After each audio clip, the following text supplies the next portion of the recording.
Hey out there. How's everybody doing today? I hope you're doing well. I'm also doing well. It's been a crazy morning to get things going.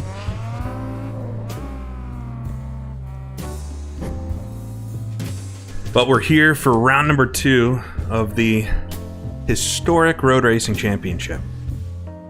Thank you, Anthony. It's gonna be a tricky one today. Hello out there. Spa Francorchamps for 2 hours is the task today, and this is, saw a couple of messages in the chat before we jumped in. This is the historic Spa, so it's the full 15-kilometer loop that we're going to be trying to tackle today. And yeah, I'm hoping things don't end like my screenshots too. This is such a tricky track for so many reasons, and one of the main ones is the cars we're driving. But it should be a good event, I hope. I hope we all can get off the line successfully and get a good race, because some of the racing we've had in practice has been so good. Just a lot of slipstreaming, kind of back and forth battling, and it would be great to see it play out over the full race today.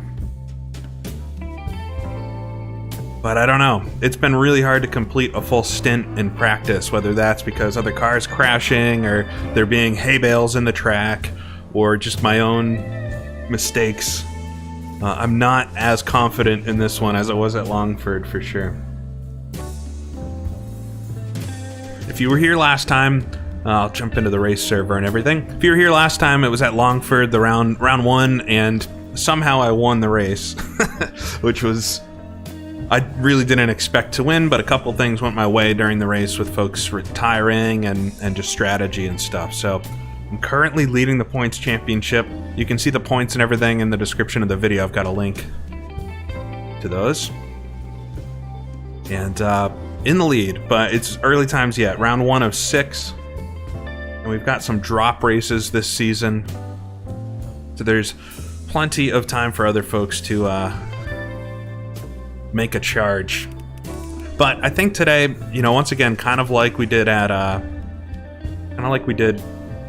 Longford, I think this track's gonna suit the Jaguar pretty well. So ideally I can do well here, score some more points, but like with the last race, my goal is to finish, and then if it happens to work out, then a minute we can determine whether or not to push and stuff. So we're in practice right now. I've got a list of the different things happening on this stream today, on this race. We've got a 30-minute practice here, and then we're gonna have a 30-minute qualifying, and then a quick break, and then the race will start right from there. There will be an actual broadcast of this race today too, if you'd like to watch that instead, or you know, alongside mine. The link for that's in the description. It's on Aidan Milward's channel, as well as I think the SimplyRace channel as well. And as always, big shout out to Just Race, who are the ones that you know, the servers we're using for this. Alright, so it looks like we've got 28 folks in here so far. Should be a full field of 40 today. Didn't get anybody that backed out. Pre-qualifying was really intense this week. Over about 100 folks tried it. I think just under 100 tried to get in the race, and there was some tensions along the way. As it always is with anything competitive, it's, you know, everybody wants to do well, so it was quite the week. But I ended up getting about the 4th time in 5-liter class.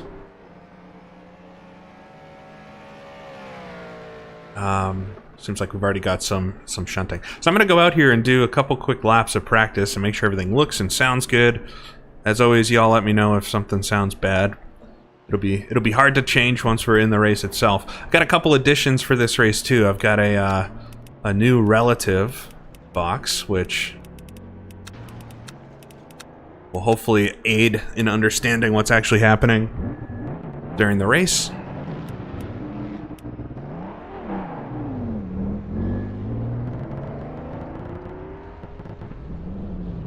Right. All right, so go out and just do a couple of laps of practice, make sure everything feels good.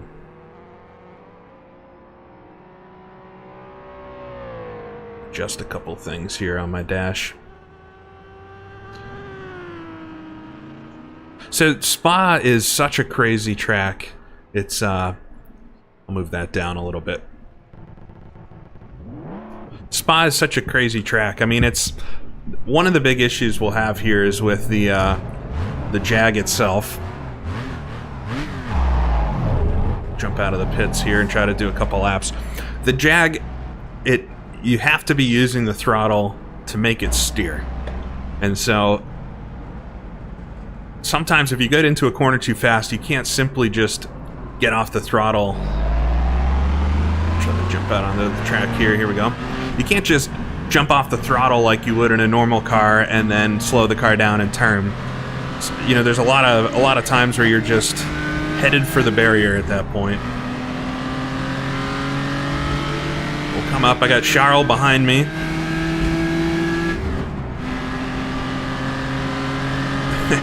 Yeah, a wind simulator would not be a bad idea.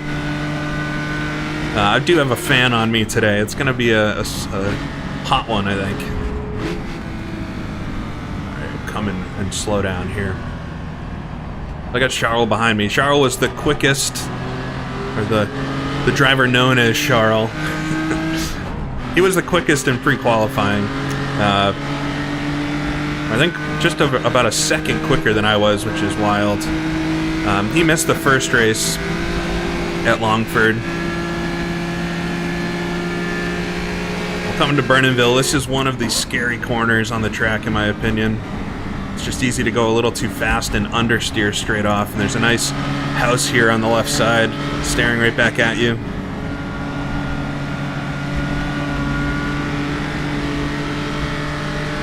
We'll come into Malmedy, another tricky one.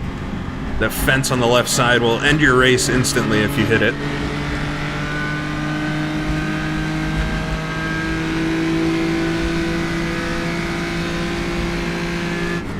We'll get into fourth gear, fastest part of the track here on the sweep, down to the Mazda kink. And just like real life, it's a treacherous corner here, scary one.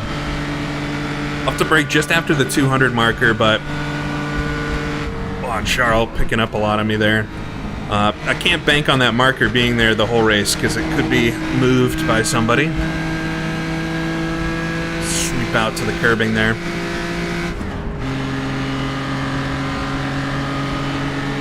Alright, come down to Stavolo. Here comes Charles up the inside. I'll let him go if he's gonna go for it. This is another one of those tricky corners. Oh, and he enters so slow to try to not understeer off. There's a wall right there on the left, which will be quite easy to meet. We got Yerne behind me. So Yerne is the driver I was fighting with at Longford. Oh, able to get Charles there. Here comes Yerne up the inside then. Ferrari, as always, a little bit better on initial acceleration, but we should have the top speed on him.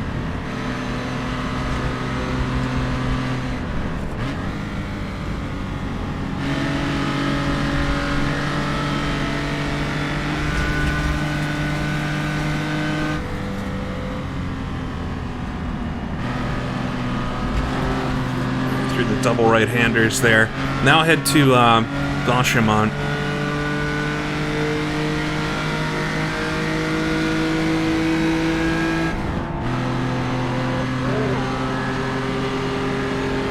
The slipstream's going to be insane.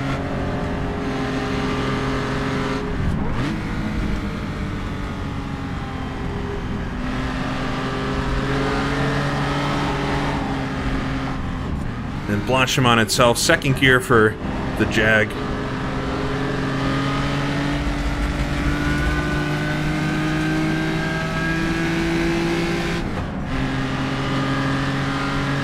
And then finally into La Source.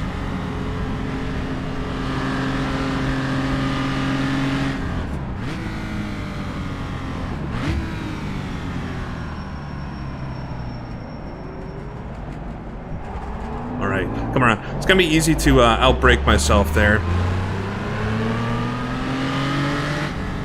And I can try playing with the mic settings a bit. I shouldn't have changed too much since last time, but we'll see. Ooh. Car all over the place there. There goes Reese on by.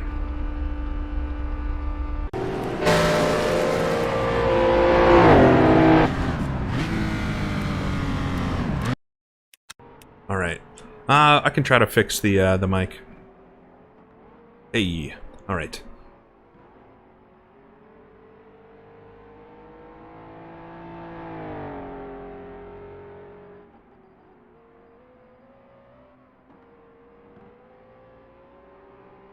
Alright, hopefully that'll sound a little bit better. But you all let me know, of course.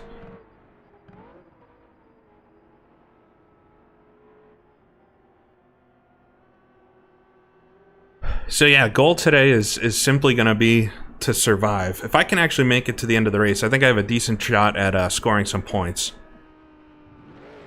Because it's going to be so tricky to actually get through this full race. Make sure everything's working well for folks.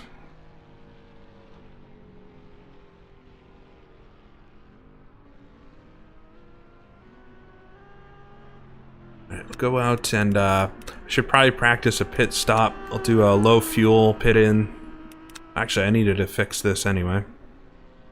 So for strategy today, it's definitely going to be a two-stopper. I'm going to go with filling it up to full both times, but could adjust that along the way if it feels like I could get a big advantage. But from what I've found, you know, if we need to go 40 minutes on a tank to pit twice, oh, interesting, can only do 42. It's about 42 gallons to do 40 minutes of racing.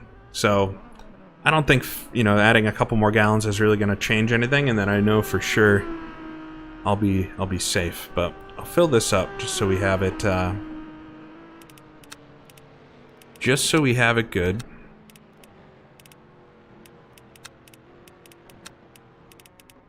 A lot of setup work this week too. Man, when I started this week I was not the fastest. I was pretty slow actually, and I had to do so much work to try to get the car to handle well enough to go fast. I ended up catching up pretty much. It was just a few tenths off most of them.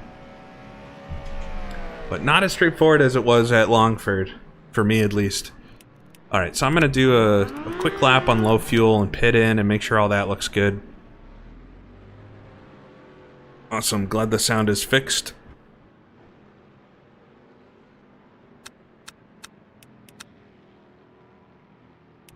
Alright.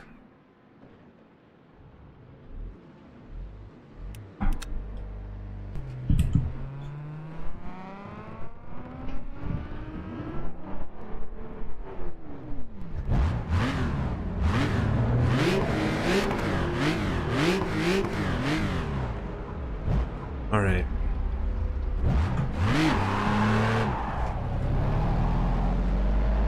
Yeah, I am expecting, so in this race, I'm expecting the Jaguars to be a bit quicker, but with the slipstream, you know, it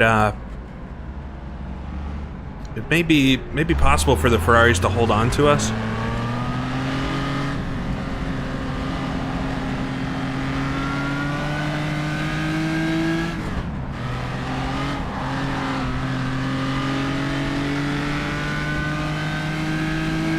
Is Nico not in the race server yet? We'll have to see.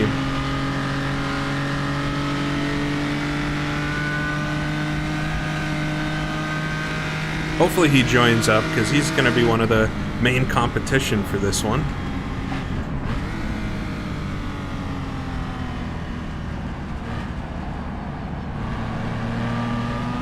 Yeah, I mean, this version of Spa, the classic track itself, is just such a good circuit. It's so scary though. You can see why it was, you know, regarded as one of the most treacherous tracks.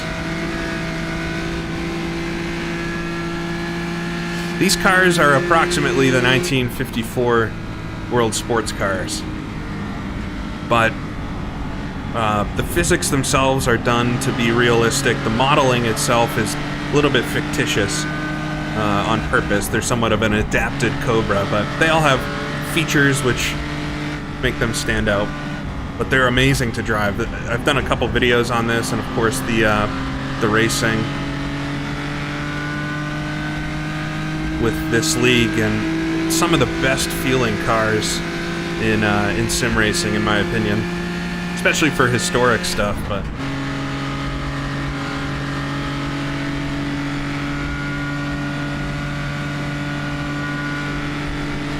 all right, catching up to Martin here. So the classes themselves, 5-liter cars that I'm driving, we're much quicker than everybody else in a straight line, but like at Longford, the other classes are actually quicker through the corners, which will make some pretty interesting scenarios. And the 3-liter class might be the slowest class, which is kind of strange. So the 2-liter cars have been consistently quicker than the 3-liter cars, with the exception of Casper in the 3 liters, who has just been mega quick in the Mercedes. Oh, I'm gonna understeer a lot here. Here we go. There we go. That's how easy that is. I'll exit the car. Oh my god. Okay. Well, I had my one.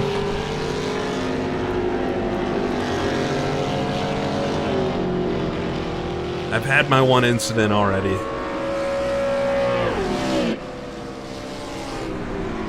I just got to a understeer, and you can't correct from it. That's how easy it's gonna be for the race to end. Yeah, and there goes my whole car.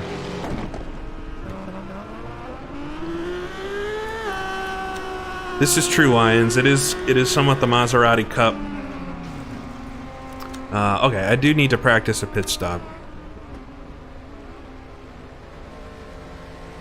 Yeah, unfortunately the Bristol just wasn't quick enough around here to make a race, but I think that'll be very different come Isle of Man. I think the Bristol might actually be a very good car to have for that.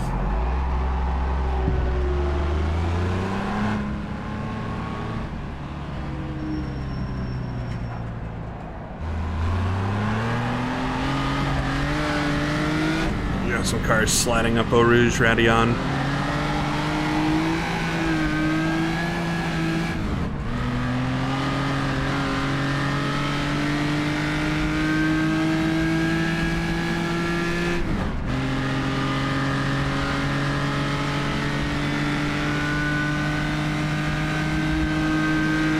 Squeak by Eduardo here.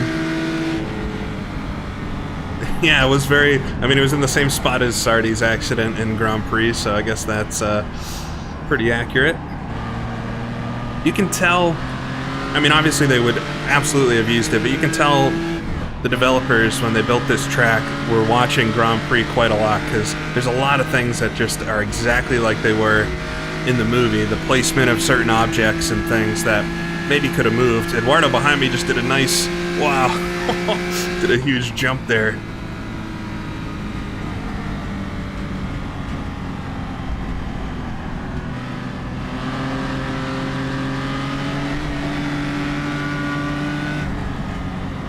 All right, this qualifying session that's coming up will be important.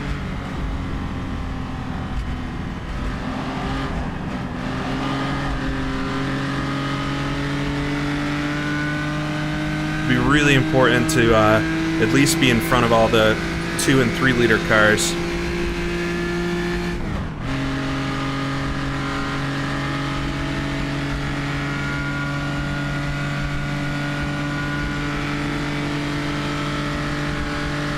The first round of this league was at Longford last month, and we'll be going to the Targa Florio, I believe, in November. So that'll be a crazy one as well.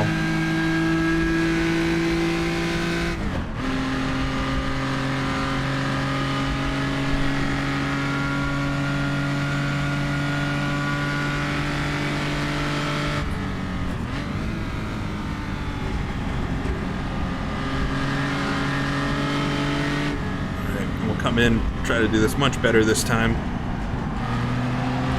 We're going to get on the throttle, and you can see the car kind of pitch into the slide. That's why it's so tricky.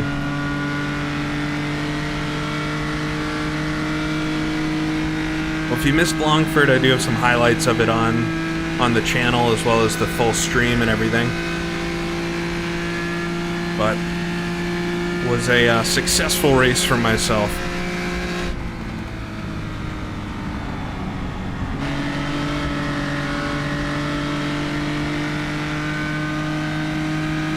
Right, this corner is deceptively tricky. It's just quite a bit tighter than it looks.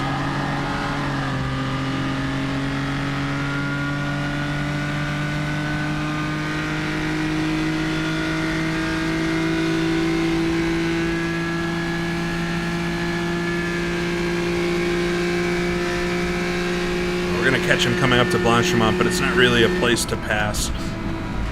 And he probably will be just as quick as I am through here, which is the tricky part. I think there's going to be some situations because of that.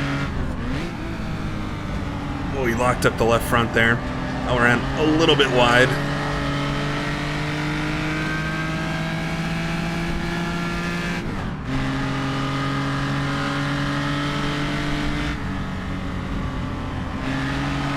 I didn't request my pit stop. That's my bad.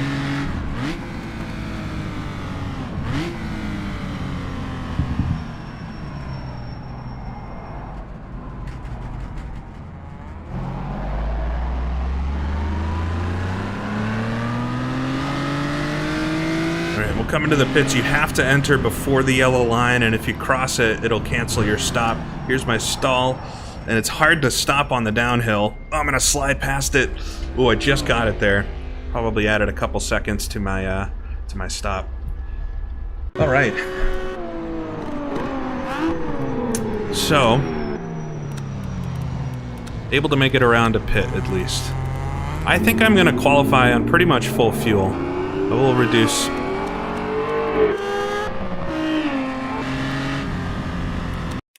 We'll reduce it just a little bit. It might be similar sound files to the Maserati. I'm not sure. Alright, how many folks do we have? 38. Scooby's in here. Enzo. Yeah, I'm not seeing Nico.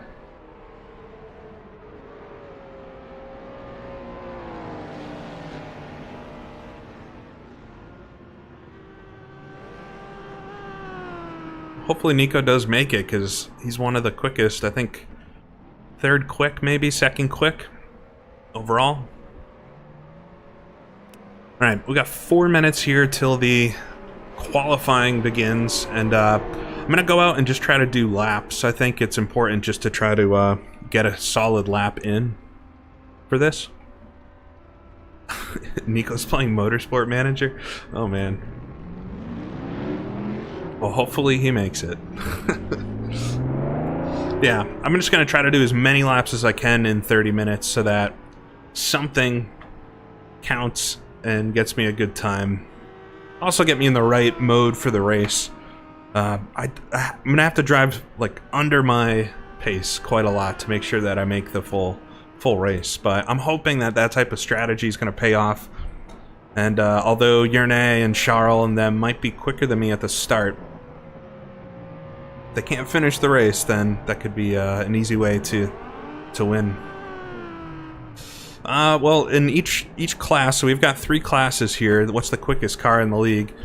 And the cool thing about this mod is the cars have different strengths and weaknesses, so it's not necessarily one car that's just straight out quicker than every other car.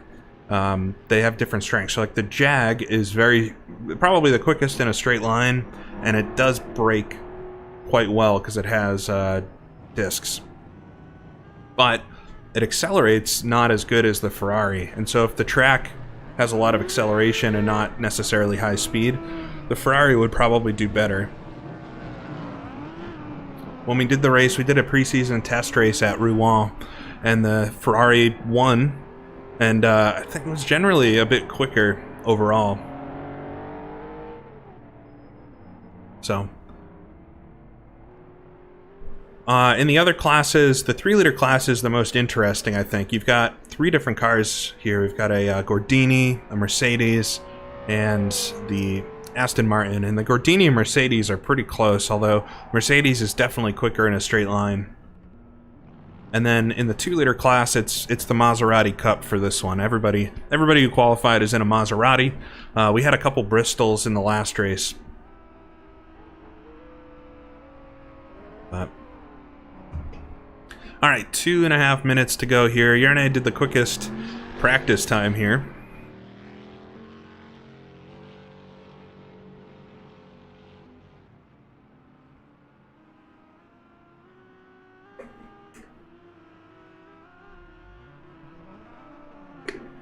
So it'll be 30-minute qualifying, and goal is to just do as many laps as I can.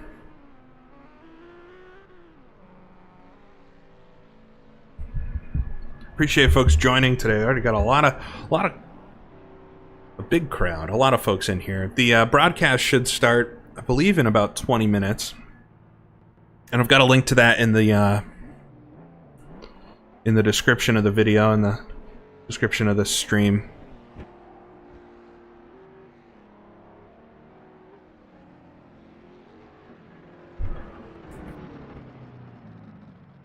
Everybody's getting cozy here in the garage before the qualifying begins. But yeah, top 6 in each class score points for the class championship. Top 6 overall score points for the overall championship. Doesn't matter which class you're in.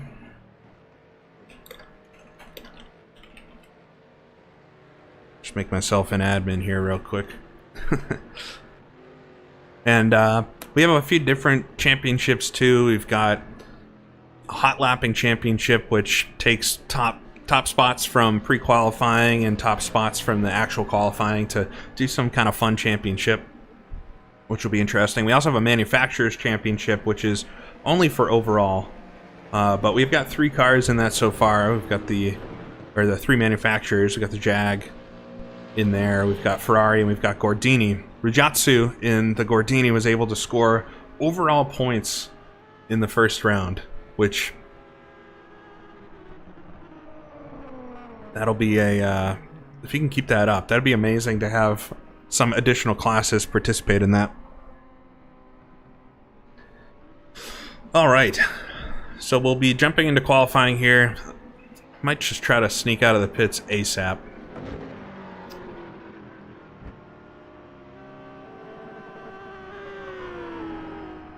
We'll see. We'll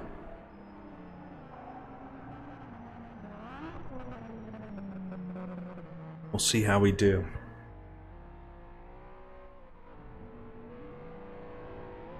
Yeah, that's Chaparral and the Targa Florio.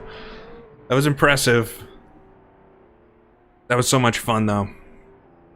I had a really good time doing that. I'm excited to do this series at the Targa Florio, but it's going to be so much harder. These cars are just a lot harder to drive than the 60s cars. Uh-oh, everybody disappeared. Might be changing session, hopefully. There we go. Keep your fingers crossed things didn't just crash on me.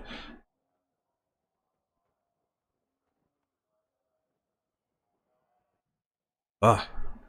Alright, we're back. Alright, we gotta jump out of the pits then and start our qualifying. I think the pits are closed still, so we gotta wait at the end before we exit. But yeah, I got a good amount of fuel on. Just gonna try to to not hit everybody.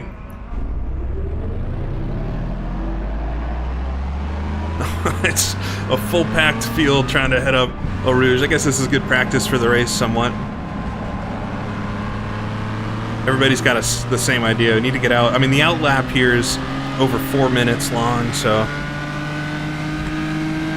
it's important to find a good spot on the track.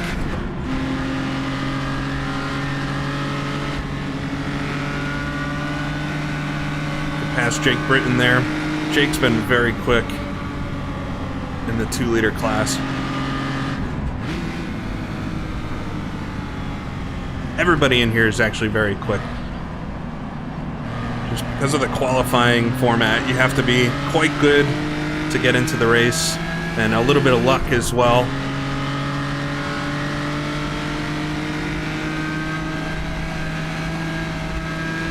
do the outlap here, and it doesn't, outlap doesn't count, of course. Seek in front of Cuba.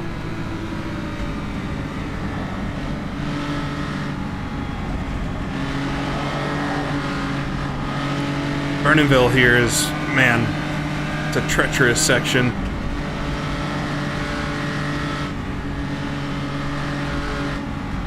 Over Malmedy, I should be able to pass the slower classes on the run down to Masta. Mighty D in front. Reese is actually up the road a bit too. Shoes or socks? I race with shoes just because these pedals are pretty hard to press. So it would be tough on the old feet if I was to use just socks. I'm surprised I haven't seen a car crashing yet. It's been pretty good so far. Ooh, hay bale there.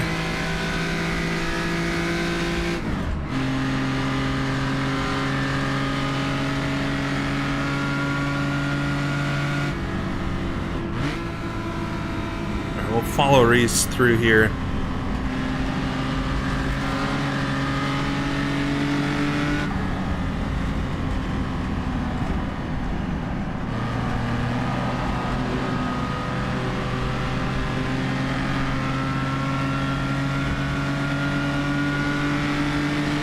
You can see, though, how close the cars, other classes actually get in some of the slower corners. Oh, thank you, Went Golfing. Appreciate that.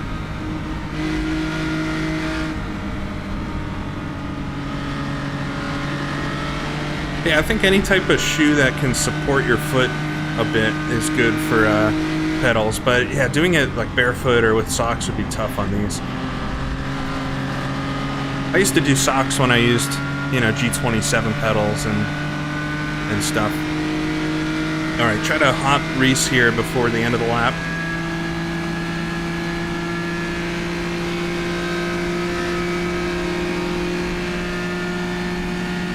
I do still have a couple slower cars in front, but I guess that's the way the first laps are going to be.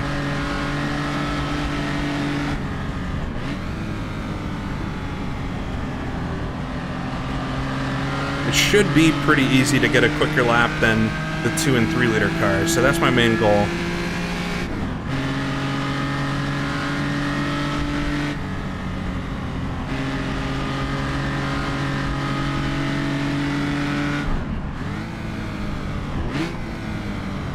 Hard on the brakes here, everybody's backing up a bit. This first lap's going to be kind of a loss.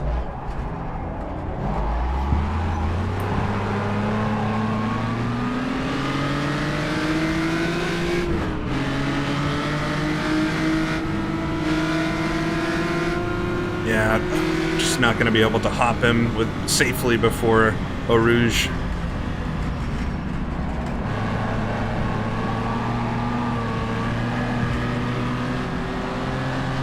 So this first lap will be quite slow. I got to hop a couple more cars here to get in front of him.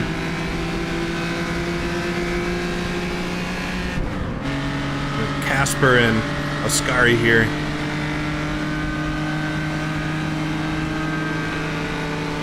Get Ascari at least. Come into Lacombe.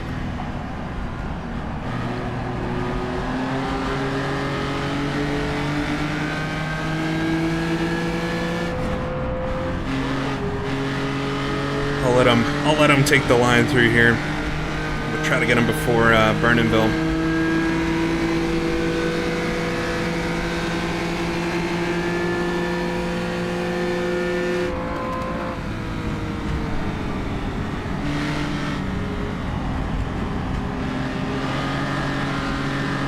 Yeah, we decided not to rule on using the pit lane because it would just be really hard to enforce without some kind of system to do it for you. So we're allowing folks to use the pit lane. However, during the race, folks will be pitting, and we have advised everyone to try to alter their lines accordingly. We'll see how it works out. I hope folks do give enough space, but there's Nico. joining the race right 23 minutes remaining in qualifying.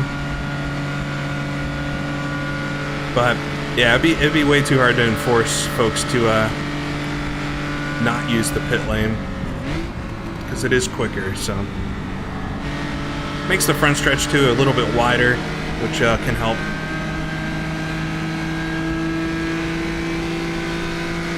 Who's running this championship? I'm running this championship. The servers are Just Race, but otherwise I'm doing all like the admin stuff for it, with help of my brave steward Ian and Liam as well, who's in the race today as co-admins. A lot of work though. You might have noticed things have slowed down a little bit on the channel, but it's a lot of work goes into doing something like this. But it's fun. It's something I've wanted to do for such a long time that it's worth the effort.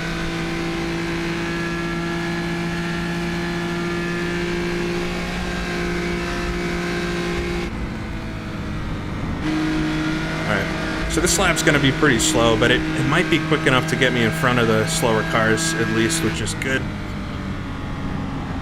A little late on the turn in there.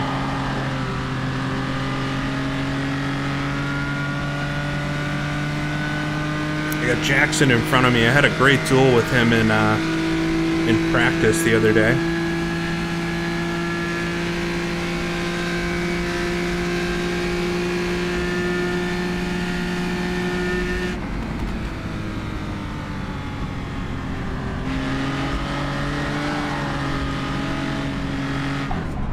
Well, we are going to the Isle of Man next for the next round of this, so that'll be something exciting. It'll be a time trial event, though, but a live time trial, so very much like they do in real life. Racing the clock, but the other competitors are on the circuit at the same time. All right, come to the end of the lap, so I'm at least going to complete a lap here, but I don't think it's going to be very quick. But we'll see.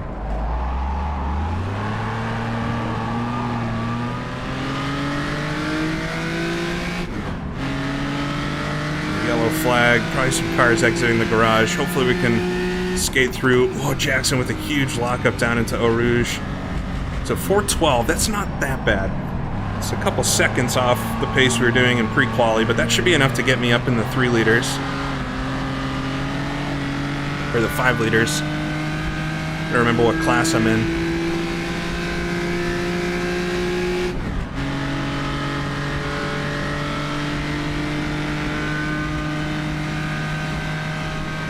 Yeah, this track is on the workshop. It's called Belgium, though. So some folks have trouble finding it. If you check out in the description of the stream, I have the link to our rulebook for the series, and in our calendar, I have a link to all of our tracks. But you should be able to find it fairly easily on the old workshop. All right, I should be able to pick up a massive amount of time here through this first sector.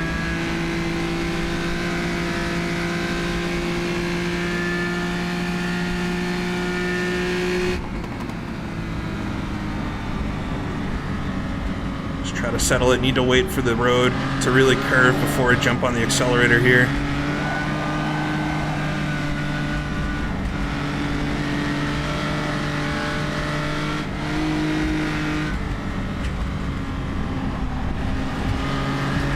Tight line in Malmedy, but it worked out.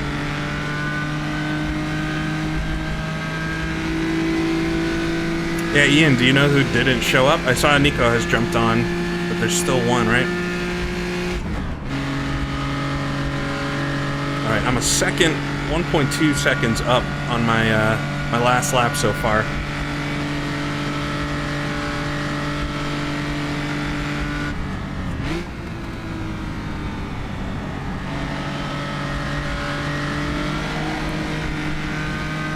I'm pretty jealous of, ooh, suspension there. Pretty jealous of the 2 and 3 liter cars. Mazda's a less significant corner for them. I think for 2 liter, I think they're taking it flat out.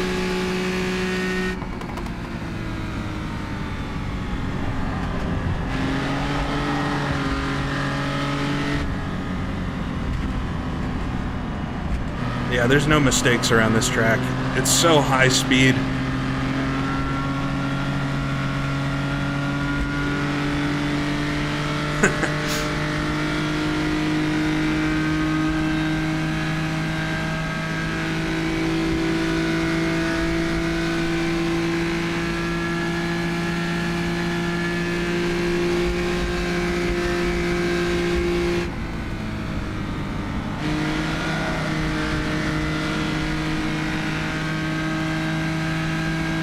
Try not to watch my relative timer too much. You can get yourself in trouble trying to chase time.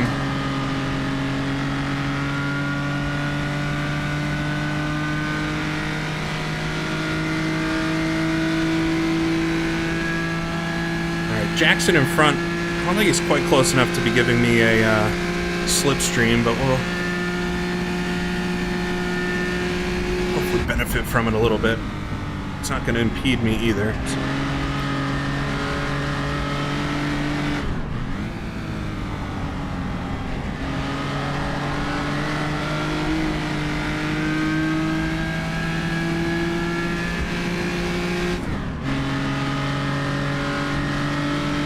To the end of the lap. Pretty good one this so far.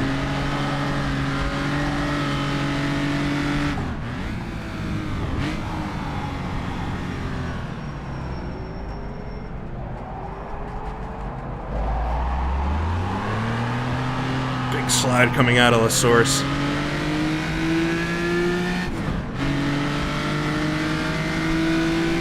Alright, come over the line. So that's a decent lap. 4:10.2, yeah. 4:10.2. Can't speak.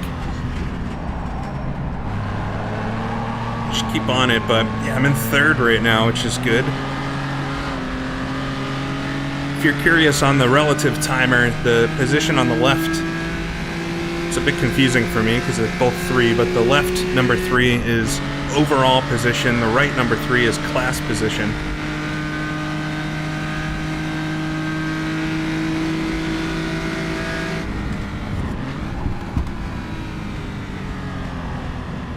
Nice little pack of American cars here, I think.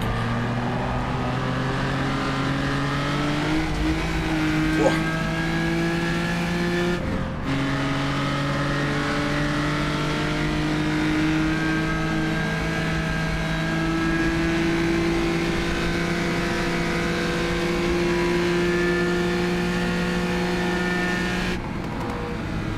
Dive it up the inside. It's tricky to make that corner more narrow than it is, but probably gonna have to do that in the race quite a lot.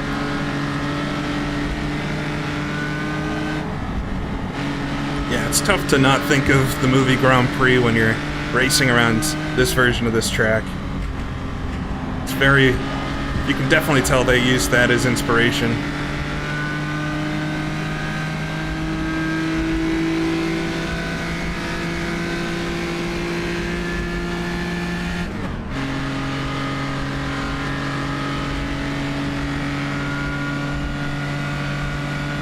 About halfway through the quali though.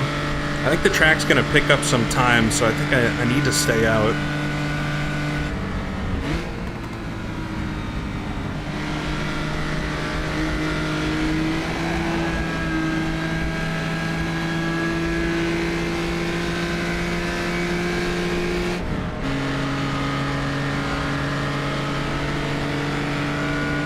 I'm gonna catch him here, but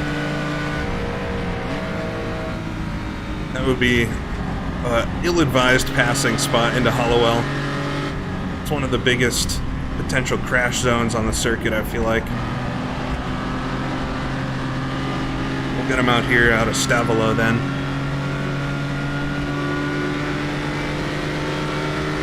Hopefully can out-drag him up the hill.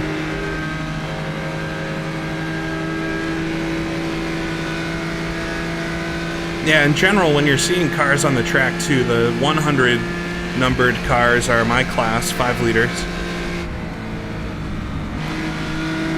The 200 numbered cars are the 3 liter class. And then the 300 numbered cars are the 2 liter class at the back.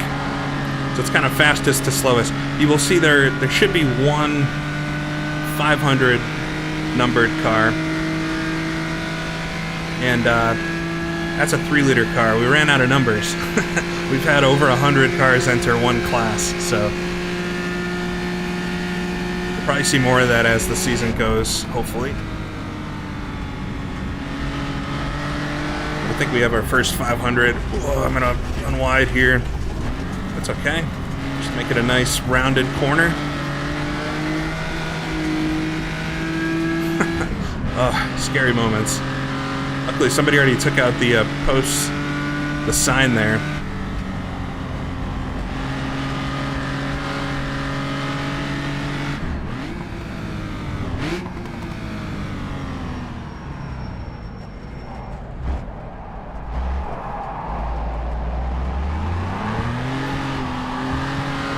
Man, fishtailing there. I'm actually way up on my last lap, which is surprising to me. Yeah, this is our factor too.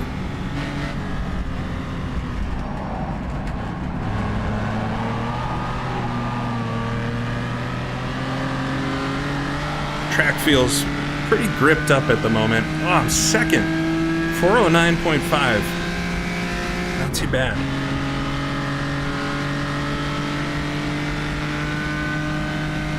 "12 minutes to go here. I think the track's just picking up some speed though, but we'll see. We'll just keep on it.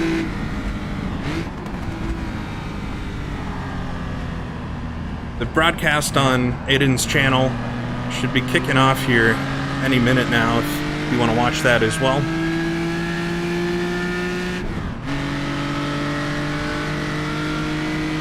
Yeah, the dashboards I have are from SimHub.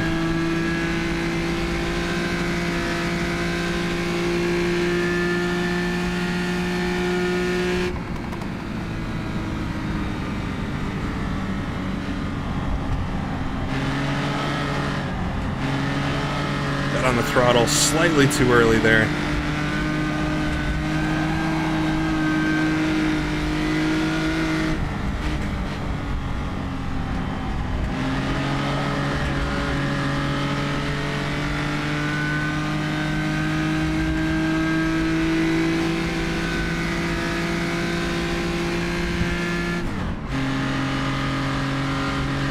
All right, so I'm back to third now. But I'm also 8/10ths up somehow.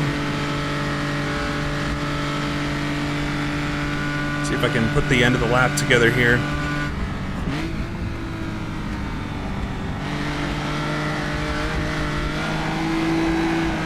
Whoa, big slide there through Mazda, and that actually lost me a ton of time. Felt quick, but sliding isn't quick generally. Was it Nico that got the quickest? Comes in at the last second, sets the quickest time. Bit of a cut there, but it's all right.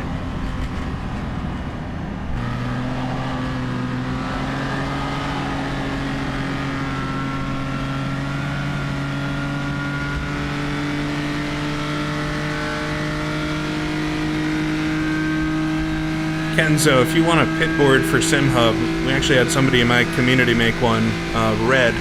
It's at Race Department. I can try to find the link to it at some point.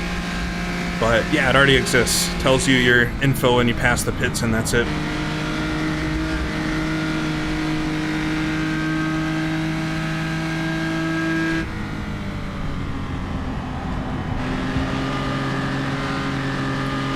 Throttle hard there. Lost a lot of time through the end of the lap.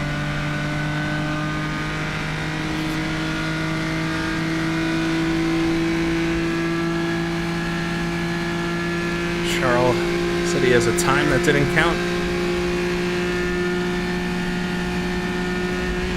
Interesting.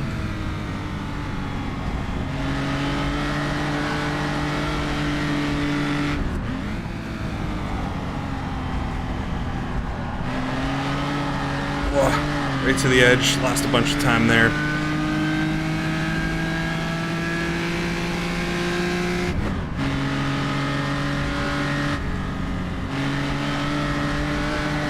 Try another lap. The car's starting to get kind of light on fuel though, and it's not quite as good.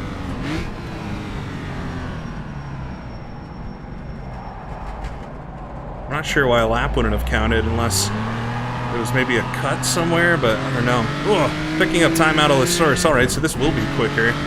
Just a little bit, though. A couple tenths, though, is nothing to be upset about.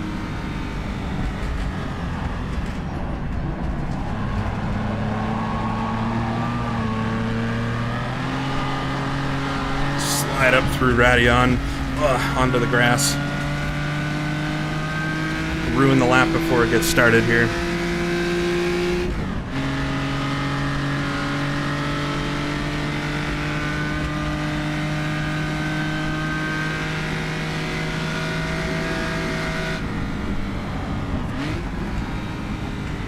Alright, if this lap continues to go poorly, I may use it as a pit stop test.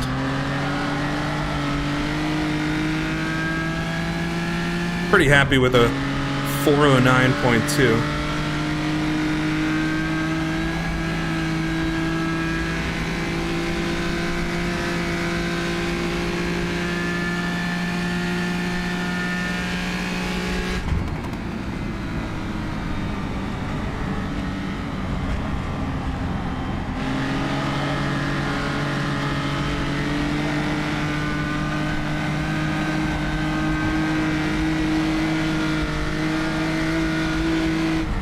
Gripped up so nice through Burnhamville that time.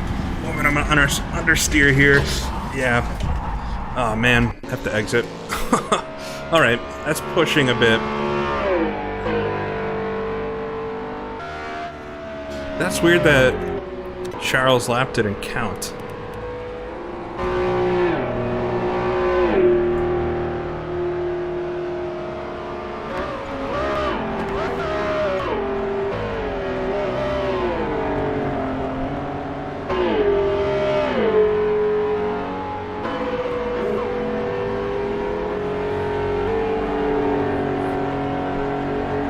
Yeah, I had a big one there.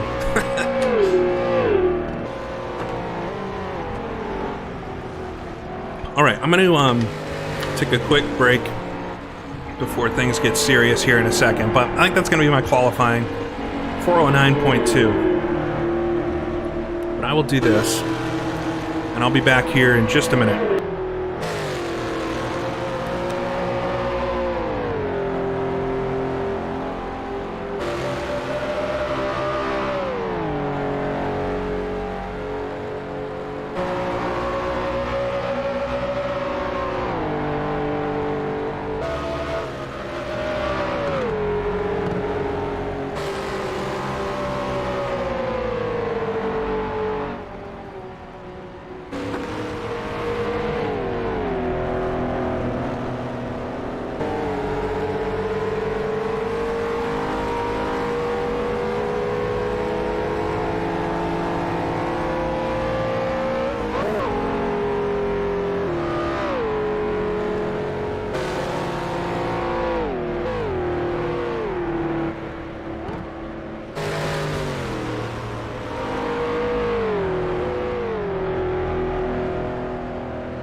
All right.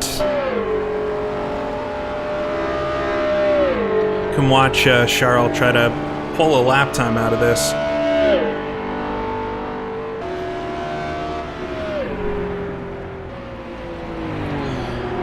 This is going to be a really tough race to do well. It's just such a tricky track. You've seen already in practice qualifying here. I mean, granted I was pushing in the qualifying, but so easy to make mistakes. And once you recognize that you made a mistake, there really is not a lot of saving it.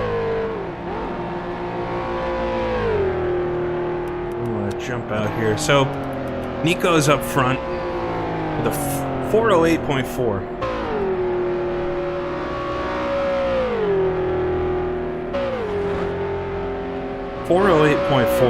Very quick, but the track's a bit different now than it was in the pre-qualifying. It's rubbered up, but it's a massive lap there. Jurne Simončić is in second with the 408.9s, straight 9s. Just got the 408s. And then I'm currently in third, but we'll see where Charles ends up here. I expect Charles to be very quick, but he apparently had a lap not count. Looks like every 5-liter car has set a time. We just have 2 cars at the back that haven't set times at all. So, we'll see how this ends up.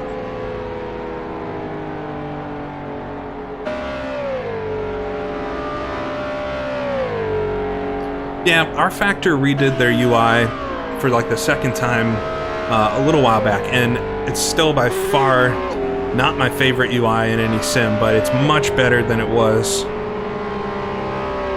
before they made an update.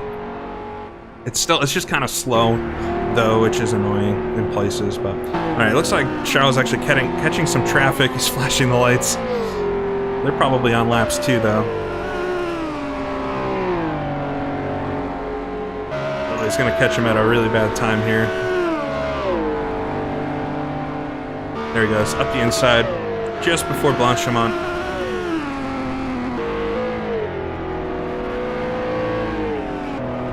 We just have a minute left here in the qualifying. I'm not sure how long it runs after the time runs out, but we'll see.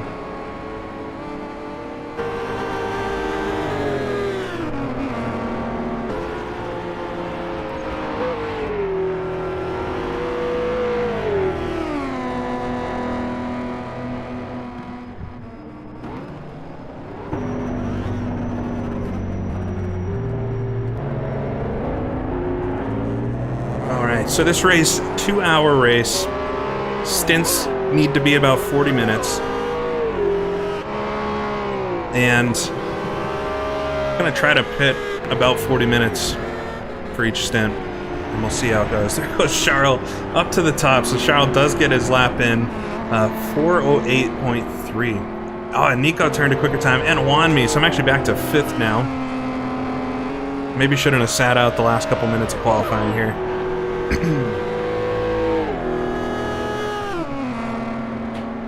But back to 5th, just ahead of Enzo. You'll see though, the way the grid is here, it's very tight. It's very, very tight.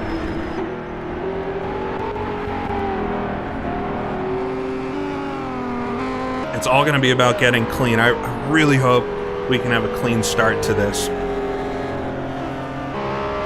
It'd be such a shame to have a big crash in the first couple corners or even the first lap.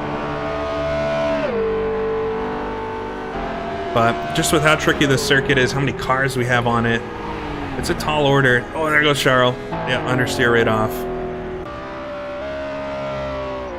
So it looks like Charles is going to have the pole, Nico second, Jurne third. If we come further back in the 2-liter, Ascari with the quickest time. 2-liter cars are generally a bit quicker than the 3-liters, but they're going to be intertwined, I think. And Casper with the lead of the 3-liter class, and then Mia Rose right behind, which is great. Jake Britton, David Zizek in 2-liter, and Rujatsu, who scored overall points last time, finished 6th.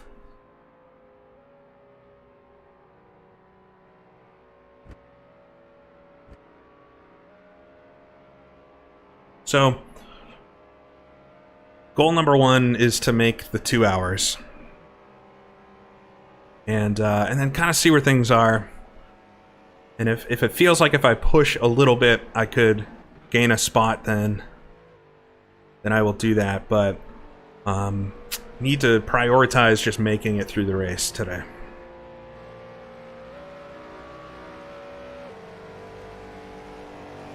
I appreciate, as always, folks being here. It's been a nice little turnout for these events, both in the participants, but then also the streams and everything.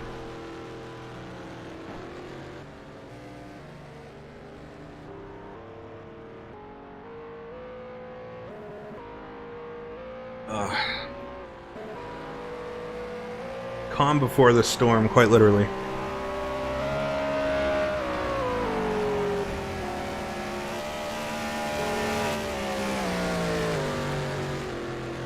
Just give a nice message to everybody.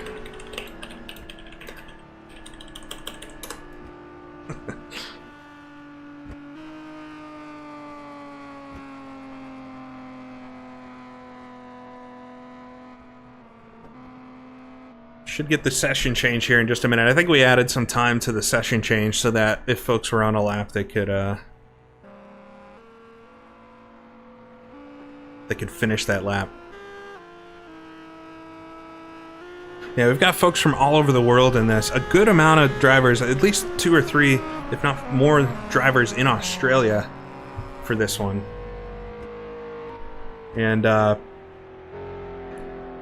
it is very late there. Depending on where you are in Australia, I think it's at least 11 p.m. or so. So, some dedication.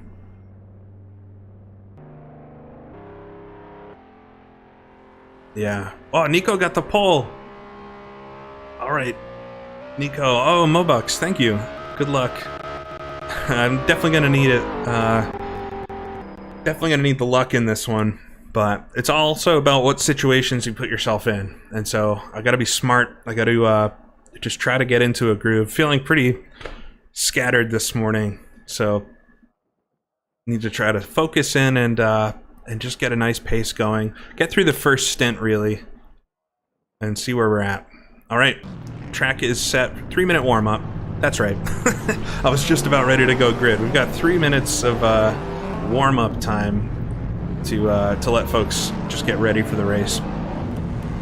We'll look back at race setup. So yeah, I went through many iterations of the race setup here, but we'll run a full tank to start and see where that puts me. No tires during this one, just fuel. We do run 3 times fuel burn, and that just keeps it interesting with the stops. Otherwise, you probably wouldn't need to stop for most of the cars.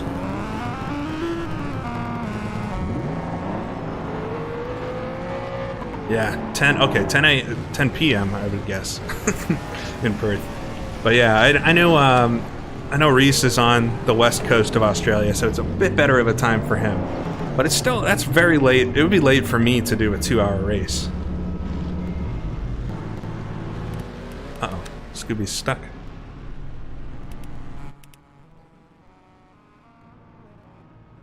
Love the paint schemes. I have to thank again a few folks like Toby and Jackson and whoever else. I know we had a few folks helping do paint schemes for this. Every car should have one. I think I saw maybe somebody wasn't able to get it hooked up, but yeah, this one. But it's fine. I mean, the majority do. Or else it would be a lot of the same looking car. It'd be really tough to tell who's who.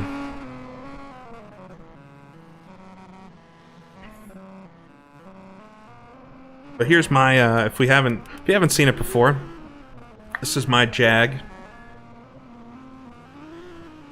It's a left-hand drive, I suppose because I'm American. But yeah, nice blue, just American blue. We have some stricter rules for liveries in the series, just to keep things feeling authentic. That's the main main reason. But we're allowing folks to paint their cars either in their, national colors or in the manufacturer's colors. We're not really too strict about that. Just something that's meaningful to them. Somebody roll into me. All right. It was Horde. But it makes the grid look nice to have a bunch of these brightly colored cars, but they're still somewhat period accurate. We're not letting folks put like sponsors on the cars or anything like that. And it seems like folks have really enjoyed that part of it, just having these simple cars, but they're pretty iconic looking.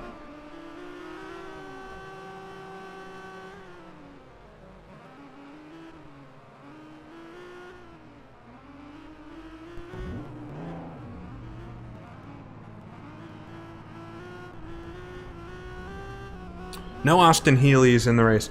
We for the league, we're only letting folks enter with top 3 classes of cars. We don't want anybody. Some of the slower or lower engine capacity classes are so slow that it would cause just a lot of havoc. So just the top 3 classes: 5 liter, 3 liter, 2 liter. We've lumped the 8 liter cars in the 5 liter class, but nobody has attempted for this race in one of those. They are slower than the Jag and the Ferrari anyway. And then, yeah, I mean, the slowest car that's in here, or could be in here, is probably the Bristol. Although some of the drivers in that car are so quick, but yeah.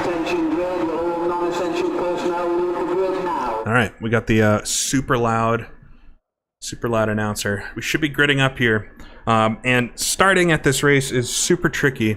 It's you have to hold the brake on the grid. Jump to my race view here. I've got 50 seconds. Just make sure my setup's all good. Everything looks good. All right. I appreciate everybody being here. This should be a lot of fun, regardless of what happens. But I'm hoping for a nice start and a solid race. So, thank you again. We'll jump on the grid. Hold the brake in. All right, I'll be starting on the far inside.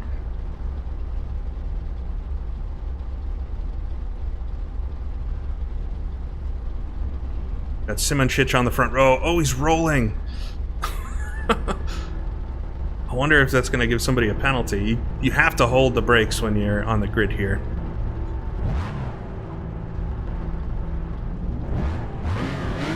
All right, we're getting really close to the countdown. Plan is to just try to get through the start.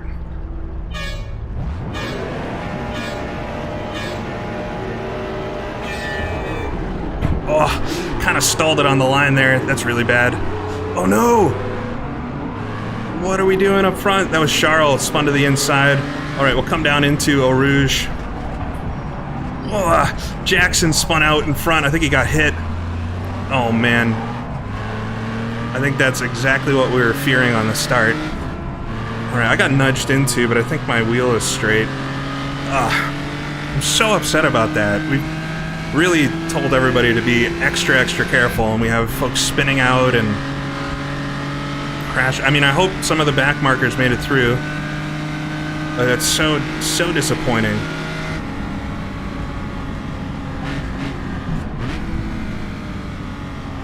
Seems like somebody ran wide, and there goes Reese straight into the barrier. Oh, he's gonna slide across the track. My God, that's such a disappointment. We had 2 really good starts so far, and then this one, just such a mess. Alright, try to get my head on straight here, and I lost a lot of time off the grid there. The car feels alright, so my wheels are straight. But I'm pretty far off. Got Casper in front of me, actually.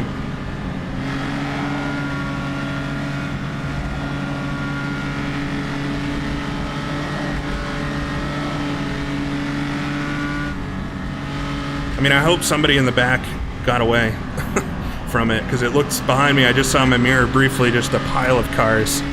And, so silly. It's a 2-hour race.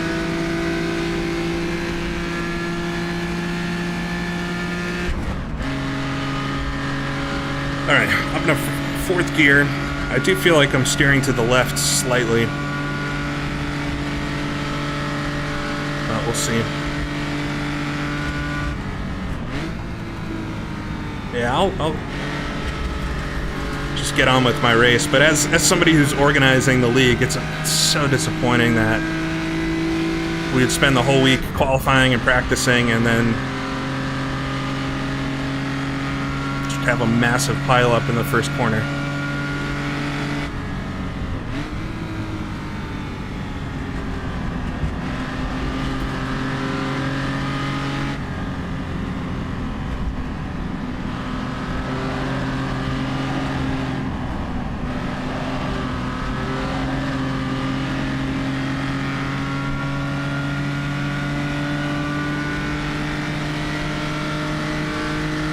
Alright, so I'm 7th in class right now. There should be 9 5-liter cars, but we saw Charles spin off right down the starting grid.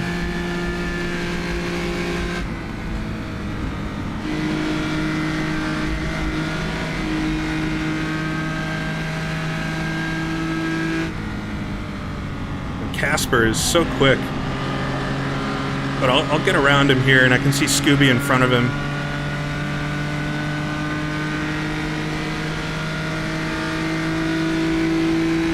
Yeah, I'm going to try to keep things a little bit leisurely here, because if you push too hard, bad things can happen really quick. And we'll definitely have to take it slow through Eau Rouge this time. Make sure there's no hay bales and stuff in the way still. I didn't see anybody retire yet, which is quite interesting.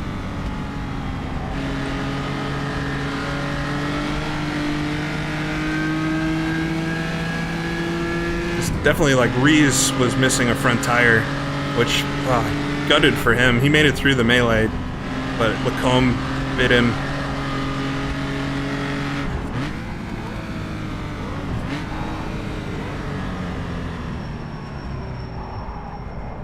Alright, come through La Source.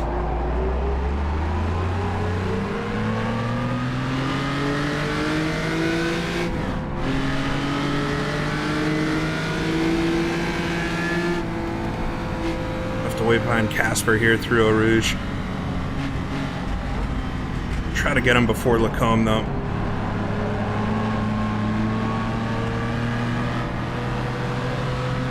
Well, it's good to hear went golfing that a few folks made it through, but it's so silly. I thought we might have had the right set of drivers to be able to do it.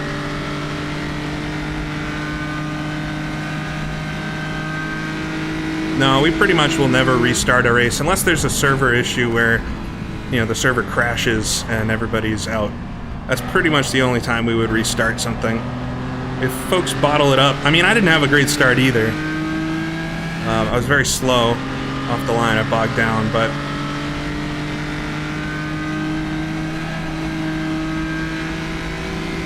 it's just an absolute mess. Alright, I can't think about the start too much anymore. We're already on the second lap of the race. I got around Casper there. I got Scooby in front of me here, and we'll just try to reel him in if I can, but just keep nice on the line. Once we catch some of the slower traffic too, it's going to be a much different race. There'll be a lot of traffic to work our way through at stages. Yeah, it only takes one to cause chaos, I know. Well, I'm in 4th somehow. Well, we'll leave it there, but that's not the best gear to be in. We've got a little bit of a fight up front. I can see 2 Ferraris side by side, but I'm losing that pack up there.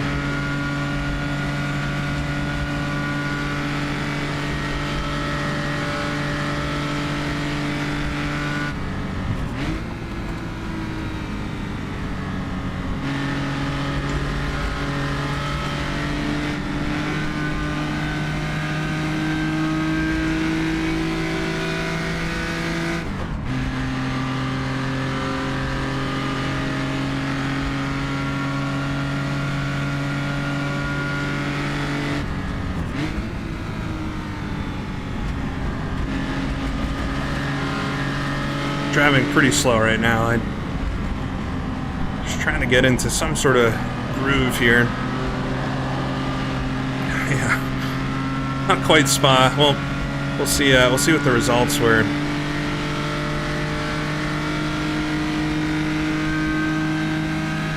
Yeah, I mean, the grid here was so packed up that we all knew there was a big chance something was going to happen off the start, but I think we were all hopeful that the driving standard in this league's high enough. It could have been my... I mean, well, I'll definitely watch what happened after because I want to learn from it, and part of it could have been my slow start there. All right, slide through. I'm hoping for like 4:11's race pace. That'll make the strategy work like I thought it would.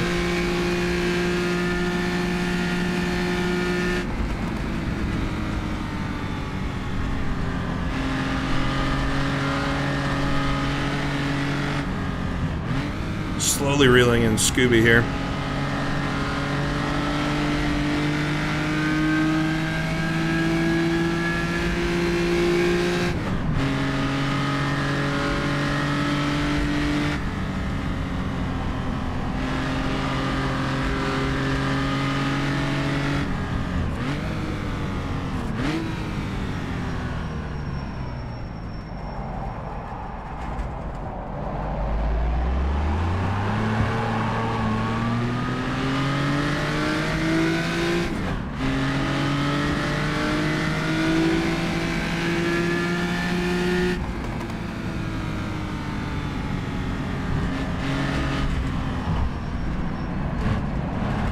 The car does feel best. We've already lost a lot of the hay bales up there. The car does feel best around 3/4 tank of fuel until we get to about a 1/4 tank.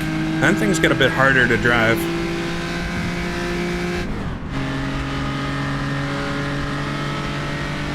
Let's see if I can chase down Scooby here, though. I think I'm a bit quicker than him overall.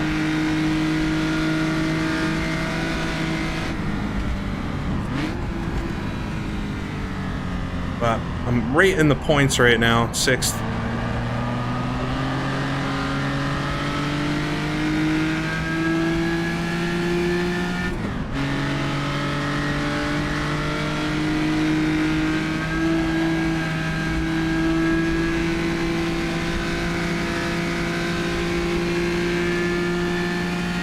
We'll come down into Blanchimont, or Vernonville, rather.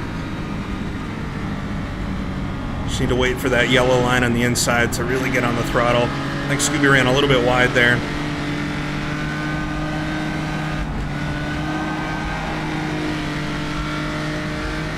Come up through Malmedy. Didn't quite get to the left side of the road. Oh, understeer a bit there. Heart sank for just a second. I was able to get through there.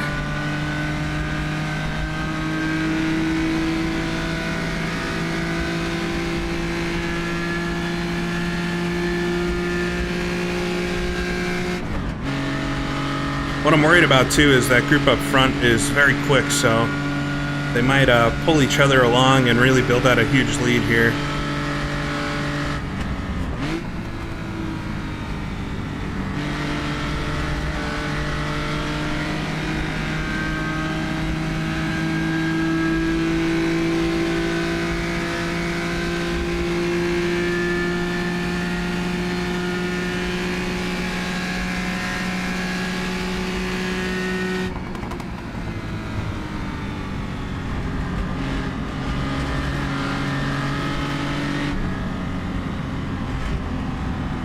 Do love the color of his car, though. The Netherlands colors look really good on the Ferrari. Well, I think we've had our first official retirement.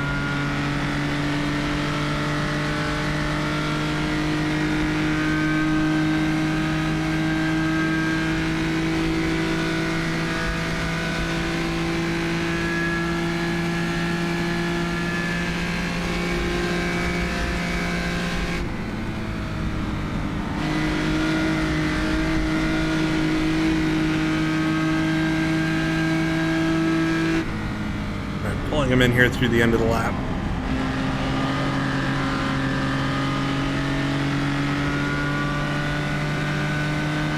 Yeah, I can see the pack up there still, so they're not completely out of sight or anything like that.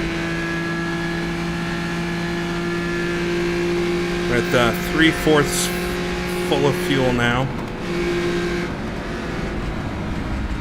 Not sure I'm brave enough for a move into Blanchimont yet.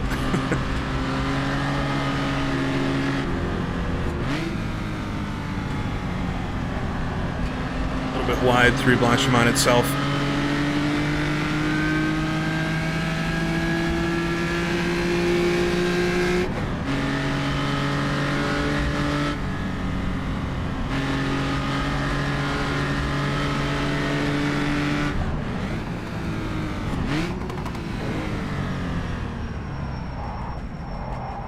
We're both going to run a tiny bit wide through the source.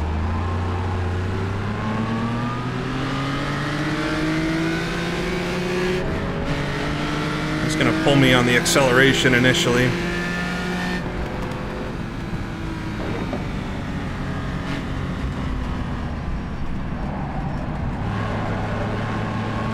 There we go, get up a rouge. Not a bad exit there.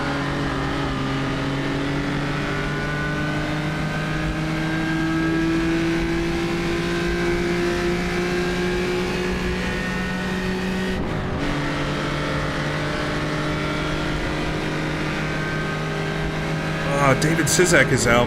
He's very quick.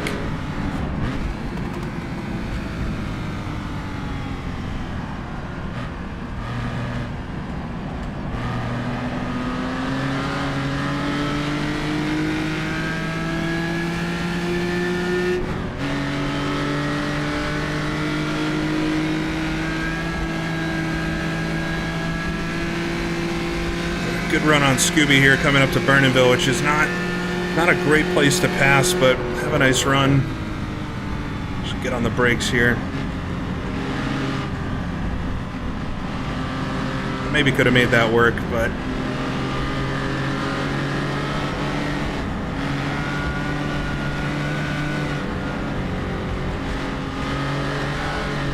oh, car got a weird hop there.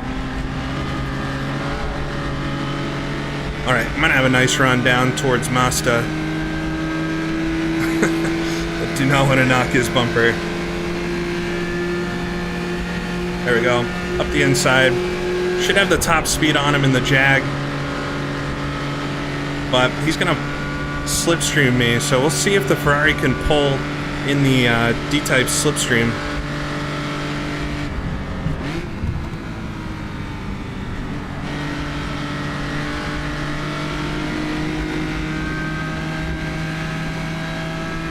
Alright, through Mazda successfully. He didn't gain a bunch on me there either. Keep it in third this time.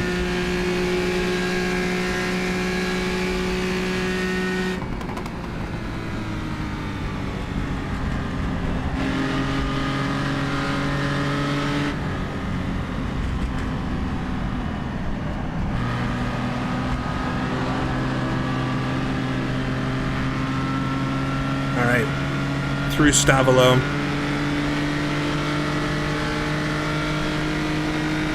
So I'm up to 5th. I can actually see Charles closing in on both of us.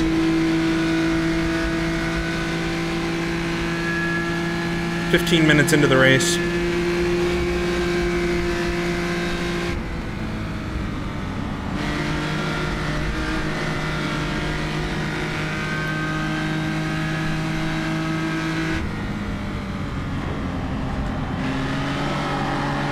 Slide it there.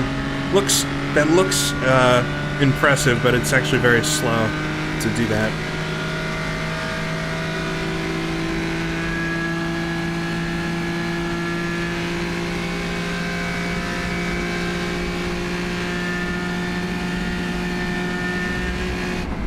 Just gotta remember my braking markers, and I've tried to make braking markers out of things that aren't destructible, like these signs. Just in case things get a bit crazy later.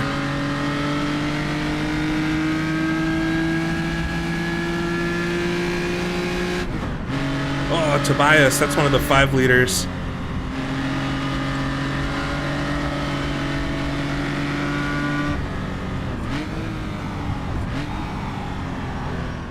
We got a hay bale in the middle of La Source there.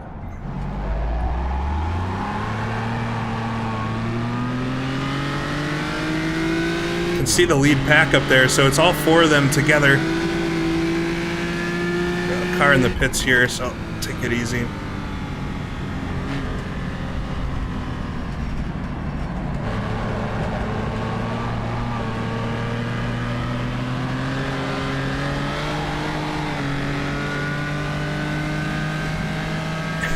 It's a pretty long lap. It's over 4 minutes, 15 kilometers.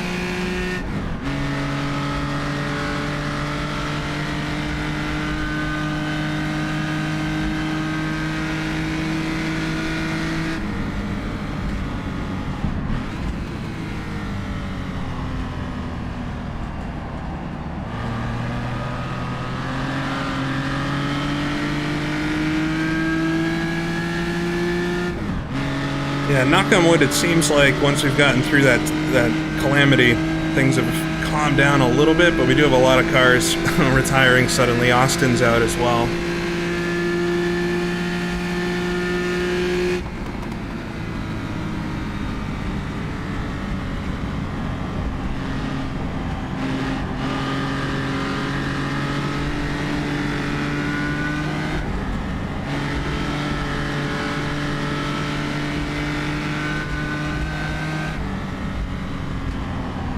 Bit wide here.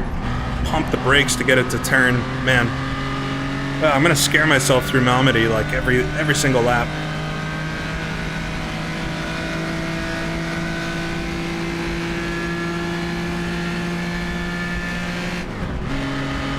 Scooby's gaining back on me now because I got such a terrible exit there.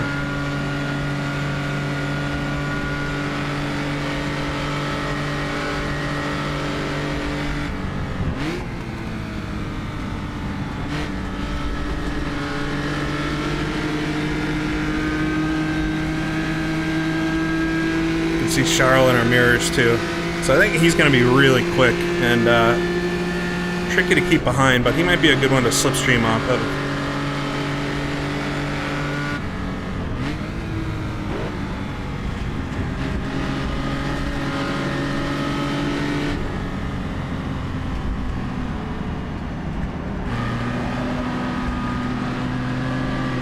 Oh, keep getting these nasty bumps.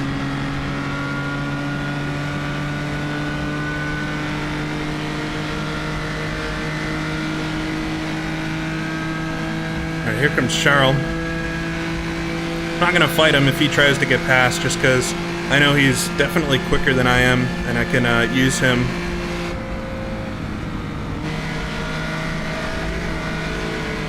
Use him as a slipstream.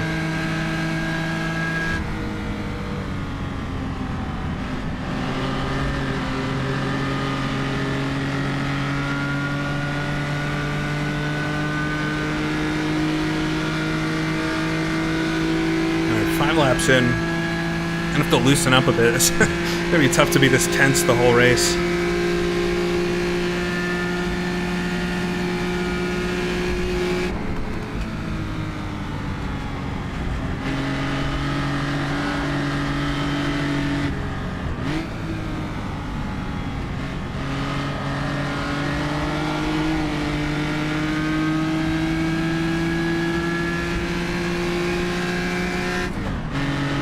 Pulled on him through there a little bit.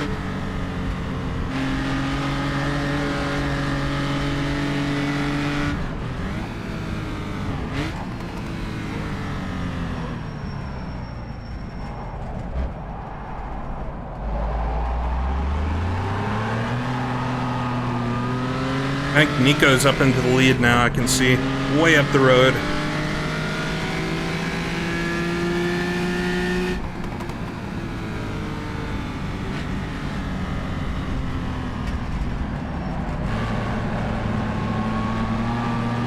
Through Eau Rouge and Radillon. Really fun set of corners in these cars, but a bit scary, as always. I think they're quite a lot tighter, especially with the walls and everything, than they are these days.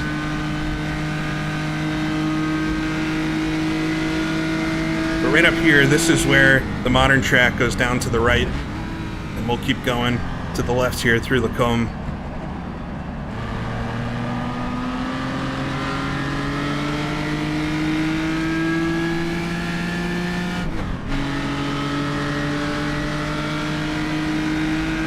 try to get through Malmedy this time without scaring myself.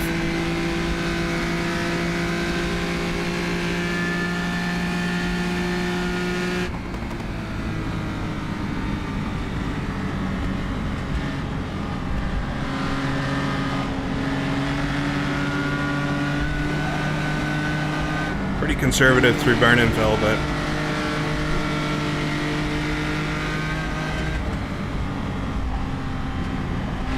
there we go.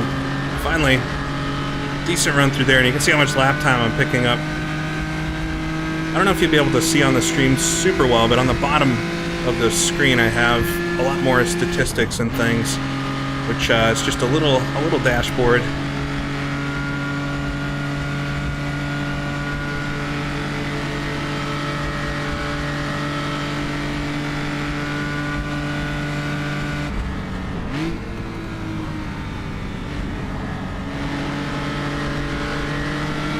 Here's Charles coming up behind me. I was a little slow on the entrance to Mazda, but here he comes. Alright, I'm gonna give him this and see if I can have him pull me along.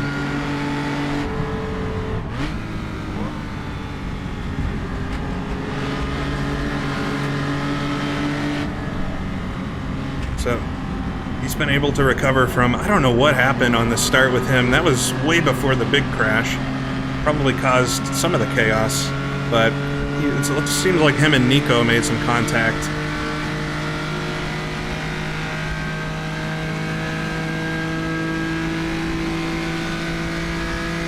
Yeah, that is one of the things about this track is the long straightaways. You just think a lot about what you're going to do in the next corner, and it can definitely drive you a bit bonkers.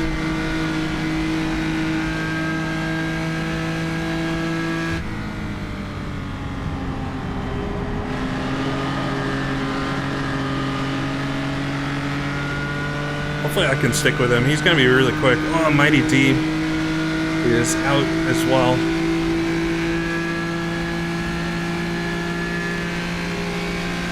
Yeah, I'm going to try to keep with him, but he is a e-sporter, from what I know.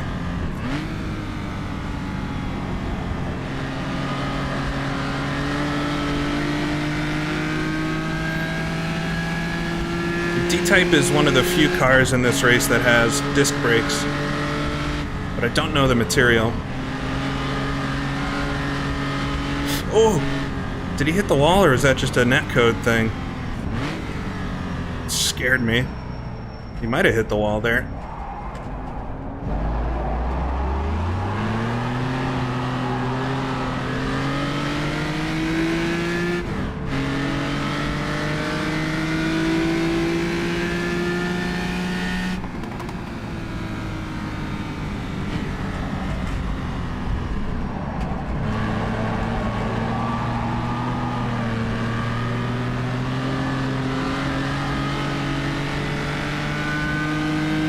Alright, so we're 19.8 seconds off of Juanmi coming up Radion, and I'll look at that next time around and see where I'm at.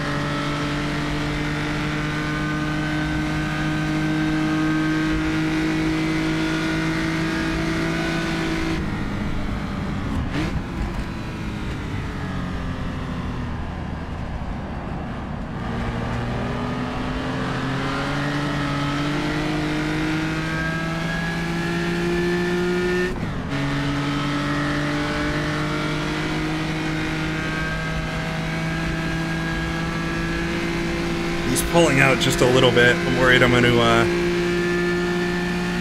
lose him here, but I don't want to go over my limits. Ooh, he's a bit deep there. Might just be a good line.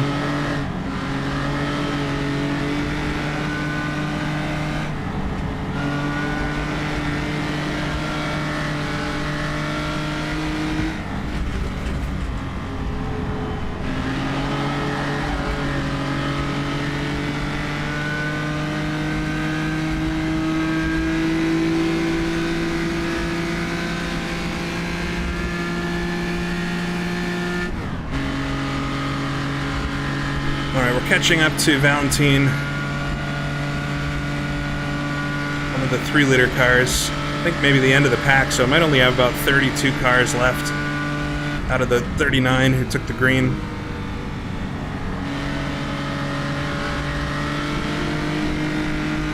Whoa, he was really wide in Mazda there.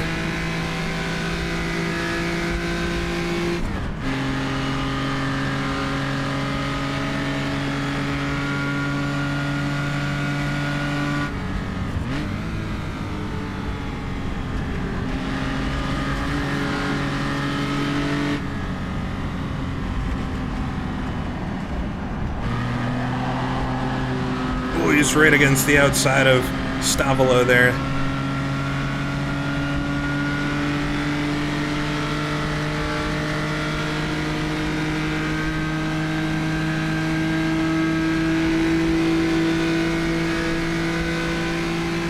Alright, he's going to jump up the inside of Valentin.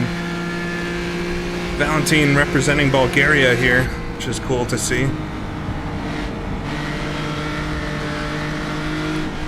Right out to the dirt. We're all right.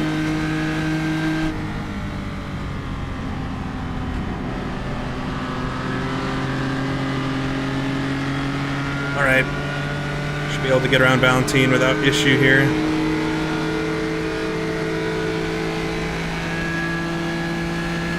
It's gonna try to latch on for slipstream. I think he's in the Aston, if I'm not mistaken.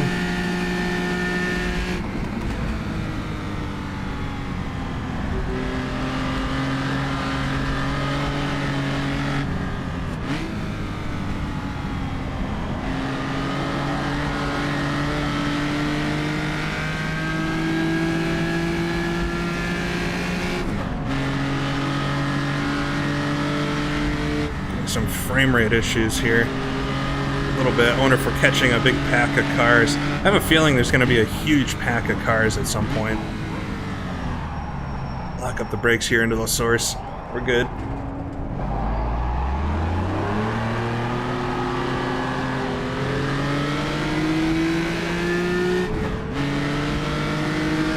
He's taking a really aggressive line there, which, I mean, it's all good, but if somebody's pitting, he's going to have a rude awakening.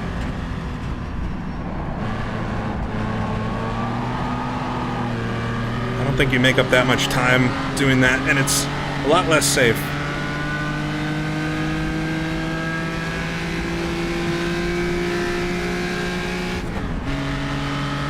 Alright, quarter of the way in. Survived the first quarter of the race. We're just past halfway on fuel.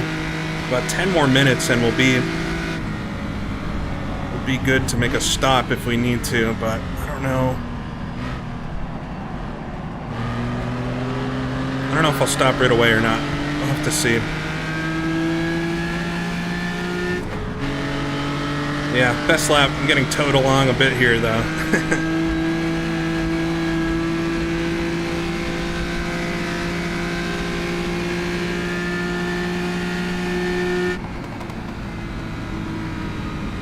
He's really fast going in. Man, he just saved that.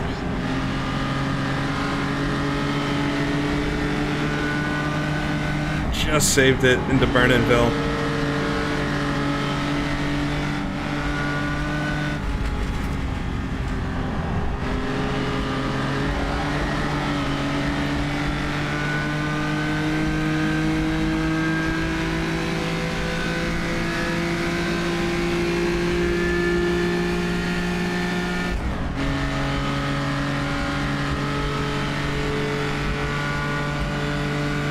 I do wonder if he has some damage from that crash or from what looked like contact at the barrier.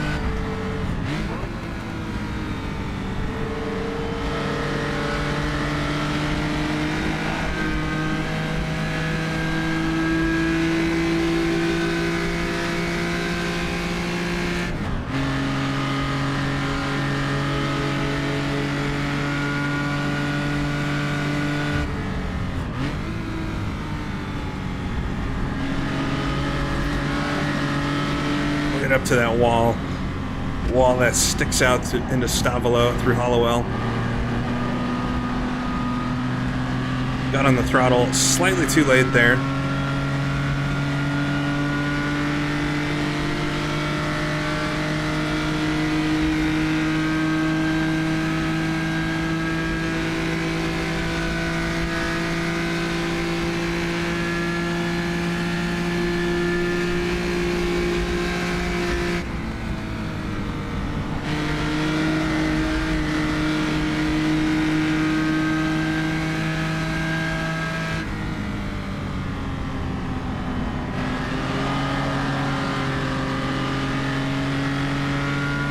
can see the car, just when you hit the accelerator, it turns so much.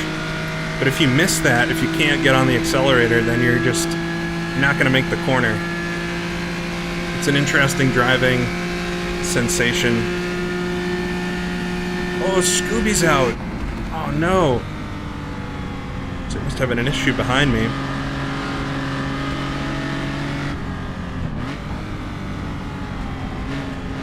Matt Wright as well.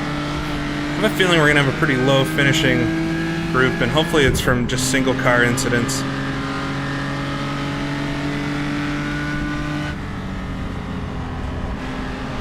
Mark as well. Uh-oh. Is there some kind of pilot?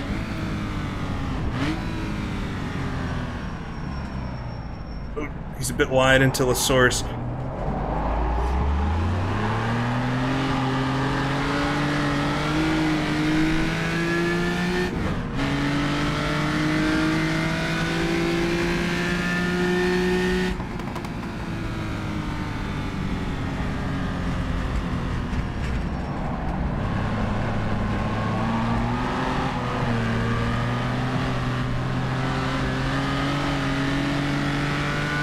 Ervin as well. Oh boy.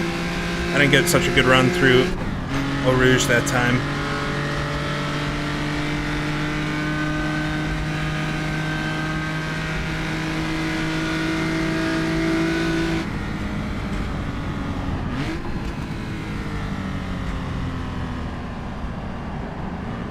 This car gets pretty hard to drive on low fuel.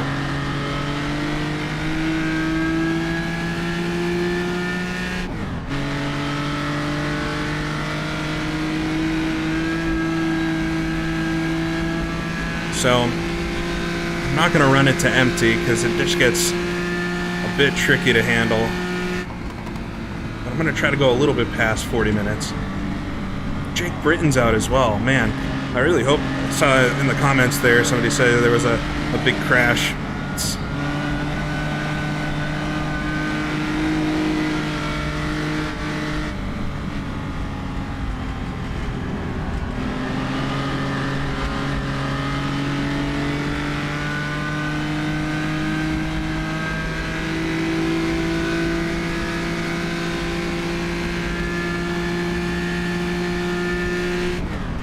Just outside of lapping range. For some reason it wants me to take a pit. Oh, we got the bots again. Everybody say hello. Don't click on anything that they send us.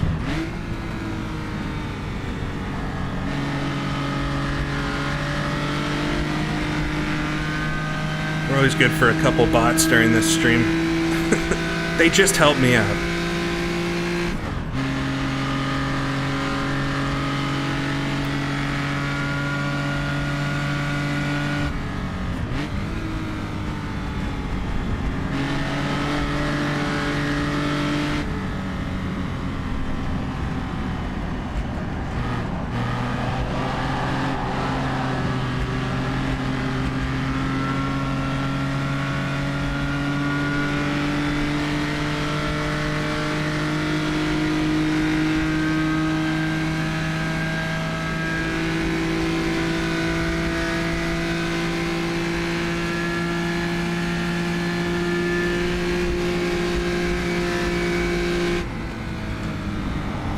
Unfortunately, I'm really losing Charles here, which is not good.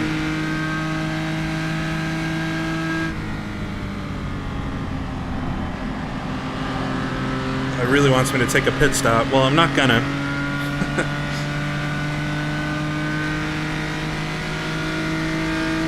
For some reason, the sim thinks it's time to pit, but we're gonna go at least one more lap.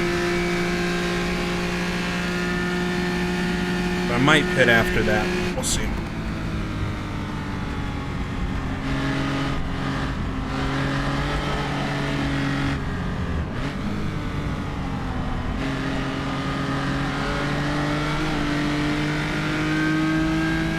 Things are getting pretty stuttery here coming up to La Source because I think of all the cars in the garage is actually causing it, which is only going to get worse then, so hopefully it doesn't get too bad. Alright, we've knocked out the 200 board at La the source. Ooh, I'm gonna be a bit deep this time. Nope, I got it just in time.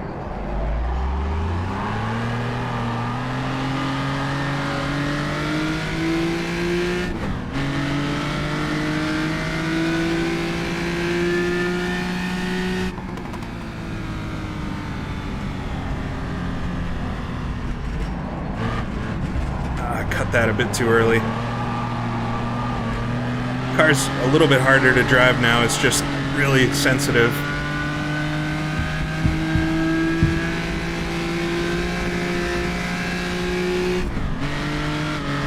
I will get the adjustments ready. Not going to repair the car. We're not changing tires.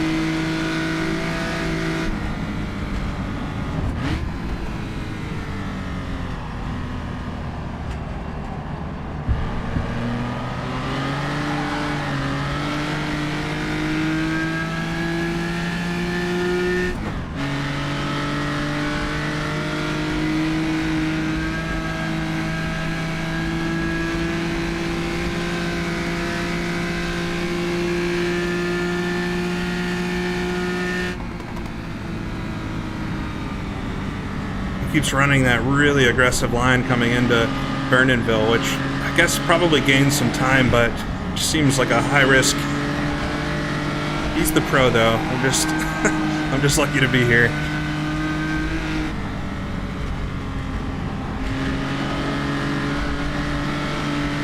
That was decent through Malmedy that time. All right, we're coming up on 40 minutes here, and if I wanted to do it nice and even, I'd pit this time, and I think I'm going to try to pit this time just because we are sharing pit boxes here, and I may have to go an extra lap if somebody's in my stall.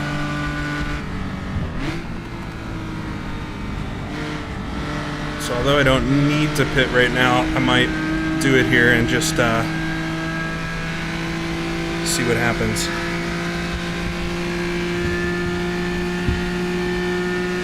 I just have some light damage on the front, it looks like, probably from all that chaos on the first lap. But I think it'll take way too long to fix it. The car doesn't feel slow in any way.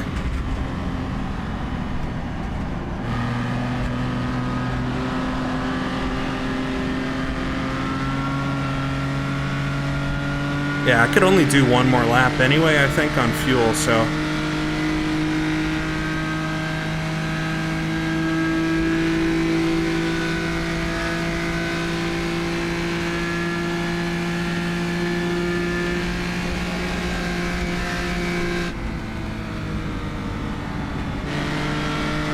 Ooh, he ran off. Oh, he just narrowly avoided hitting that telephone pole. All right. Request the pit stop.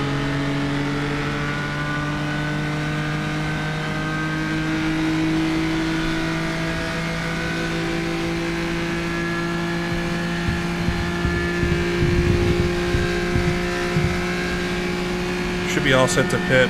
I might be losing a tiny bit of time getting full fuel, but pretty much need it anyway. I think I could maybe take like 4 liters less, so.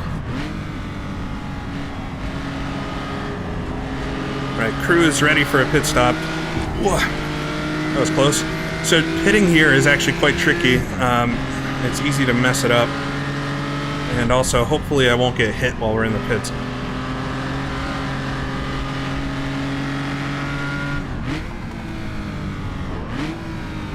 But it's all downhill, and you got to make sure you enter on the right area of the track, or else it kind of breaks everything.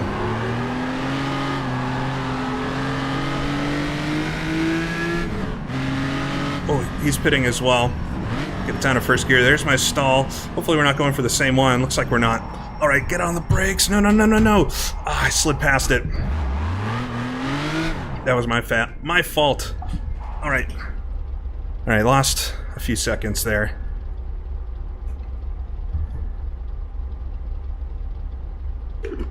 I knew I was going to slide it. Yeah, it looks like everybody's in the pits. Oh, heck of a first stint. It was a proper stint, that.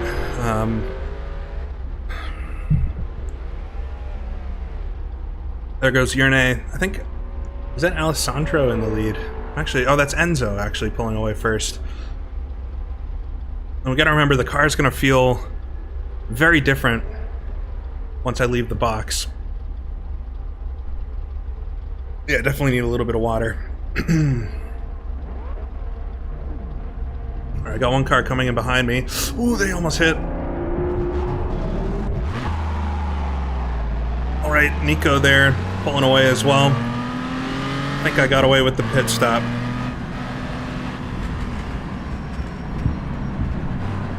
Alright, focus in now, second stint. Want to make it to sub 40 minutes to go for this one. I'm not super far off Nico. Nico must have fixed damage or something. Yeah, the only thing we were missing there was crew members running around with a funnel and then pouring fuel from like a milk jug. The old pit stops are so incredible to watch these days. It's just so different. Alright, car is very heavy now, so I just need to be nice and careful here. Tires should be mostly warm, although they don't do much.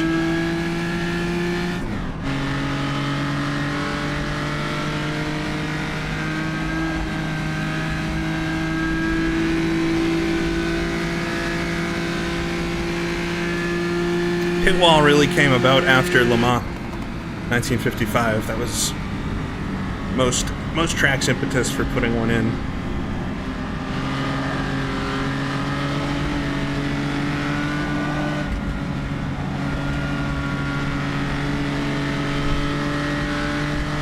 We will actually have a pit wall at the next race. One of the few safety innovations that you'll find at the Isle of Man versus this track. Thank you, Juan. Race is going okay so far. I'm in the points, so things could be a lot worse, but I'm feeling a little slow today. It's not as tough to push at this track, and I respect anybody that's going to be able to run the whole race while pushing a lot. Looks like Nico and Charles are right with each other, and after that start, there might be a little tension there.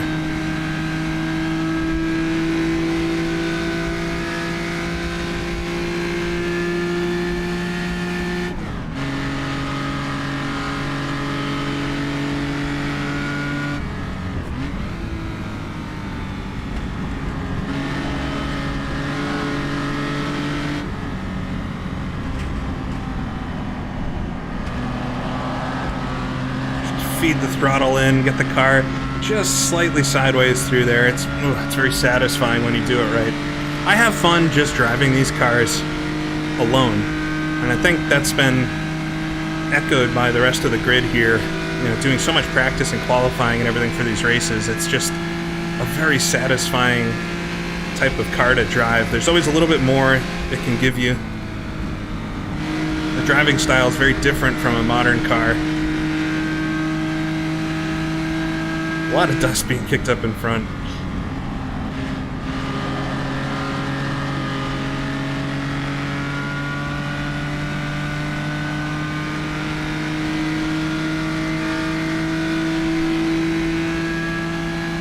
Yeah, road racing is pretty insane, and that's why I wanted to do a road racing league so bad.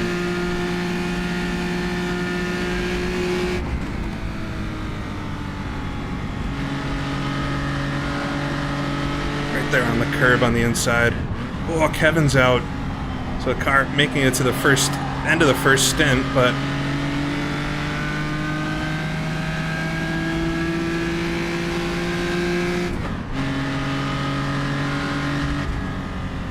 oh man, it gets so choppy. You probably won't see it. I noticed in the last race I was having some FPS issues too. Oh, Charles ran a bit wide.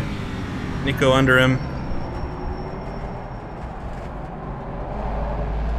I need those two to keep fighting with each other so I can catch up.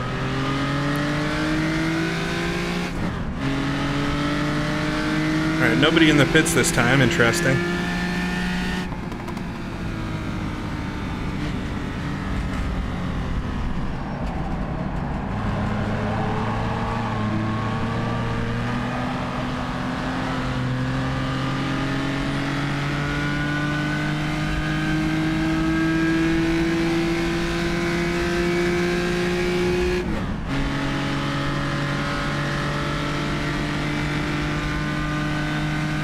these two up in front.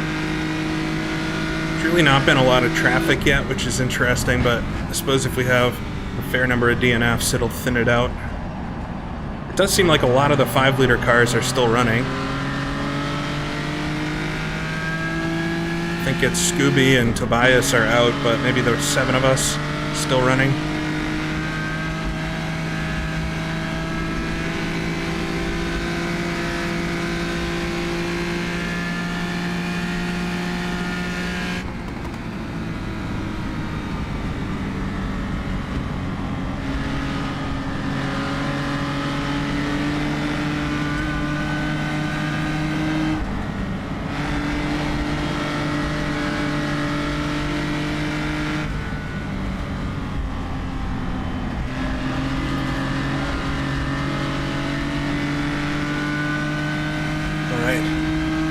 Yeah, the hay bales can be moved, and so far I haven't seen that too much outside of that first lap incident.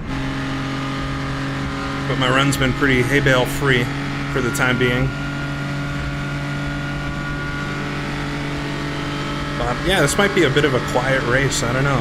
I'm not quite quick enough to catch those two unless they're making some mistakes.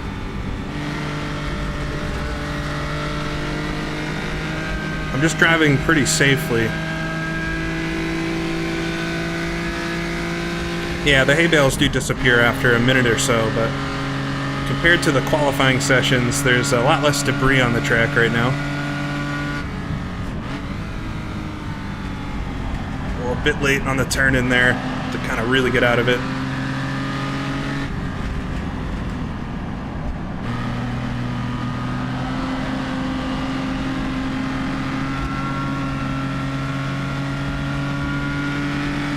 I don't know when I'll start hitting traffic. I would have thought that would happen already, but you can see Valentine here still on the relative, 13 seconds up. Yeah, this is a D-type in physics, but it's a modified Cobra in looks. And that's true for all of these cars. They're basically all Cobra looking, but they have some features that make them stand out from one another.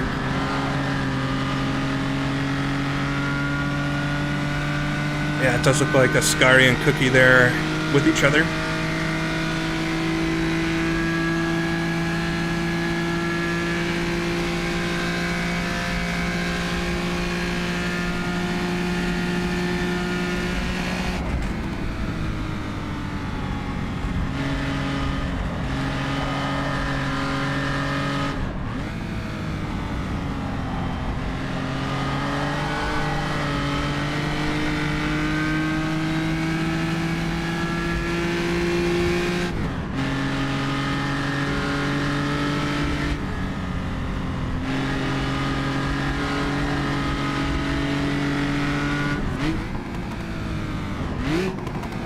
Out of first gear here.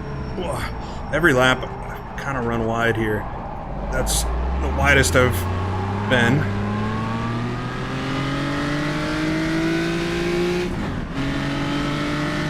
Alright, Valentine's in the pits there.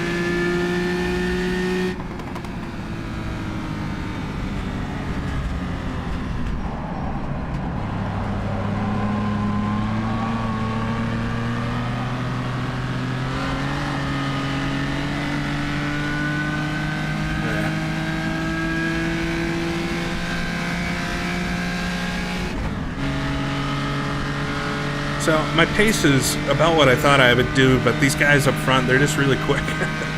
So we'll have to see what happens. There's still a lot of racing to go. We're not quite halfway yet, and a lot can happen, especially if they're dicing for position.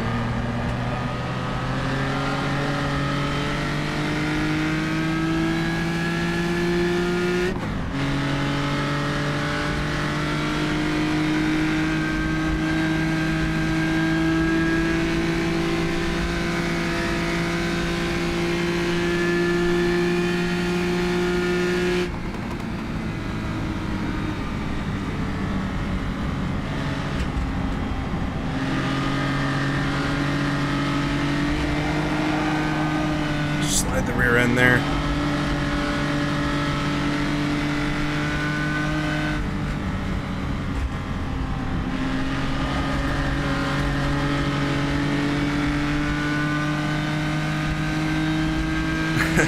Somewhat of a drive in the countryside, yeah. A little too fast to be lovely, though. No, it's alright. Getting through the stints here, and these two in front are still fighting with each other. They're gonna try to go side by side in Mazda. Boy. I don't know how that's gonna go. I don't see any yellow flags.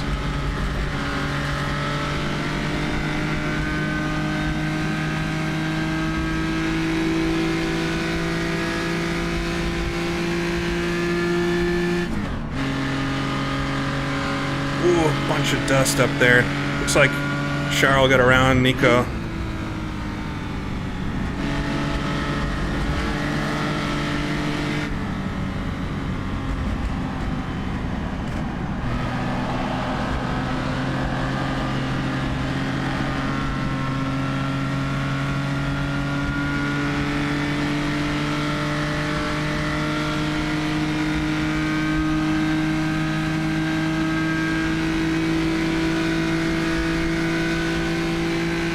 Oh, Jackson, you're in the chat, so you must be out of the race. A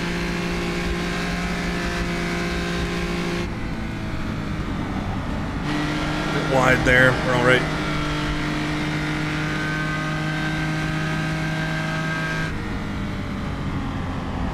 Oh, that's fast there, too.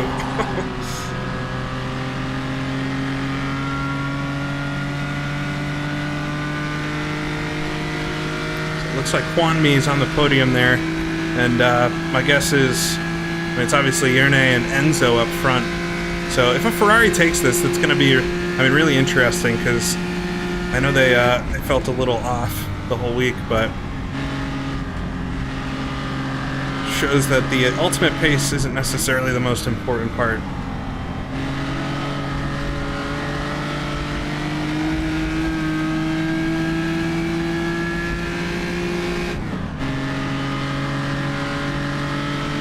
Yellow flag. I have to honor that a bit. Oh! I think that's Juan Mi, actually. He's stuck in the guardrail there. Alright, so that was third place, having a big off.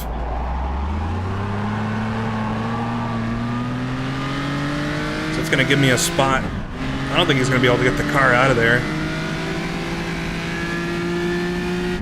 And stopped car in the pits there. So that gives me a little safety on points. I'd love to pick up more than 2, though.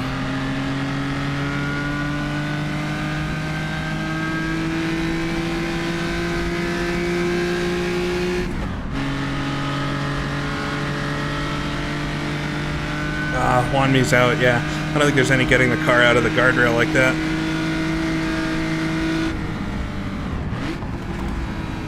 So that gives me P5.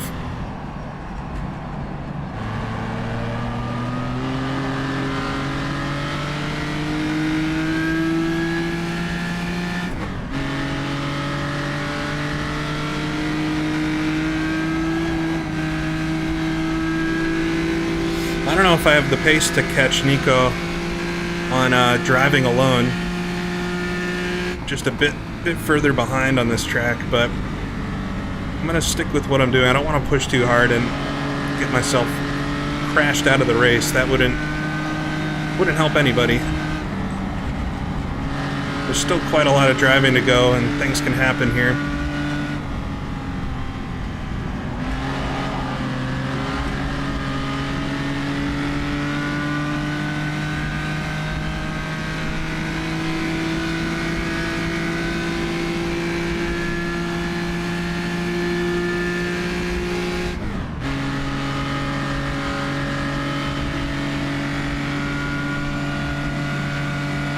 Yeah, a lot more attrition here, I think, than at Longford. We had 16 DNFs at Longford, and I think we're actually just about there around here.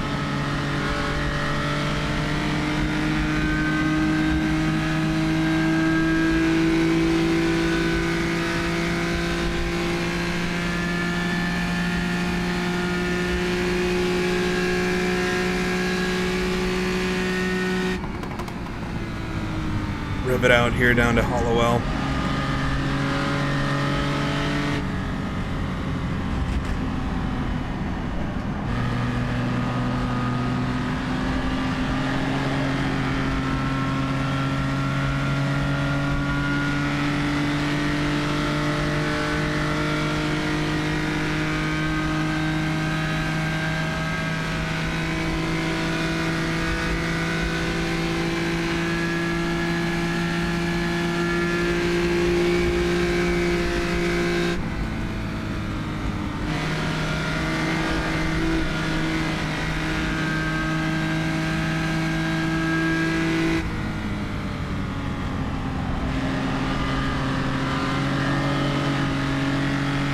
right out to the edge.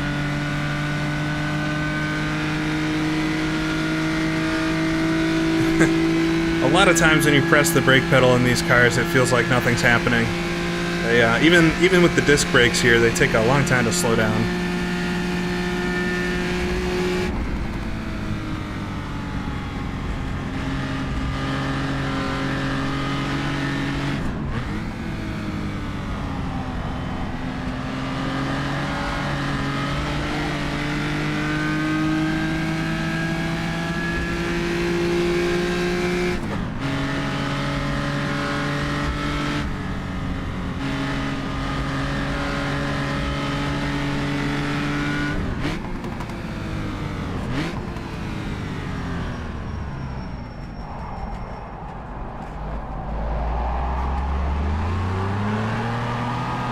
Oversteered there on the exit.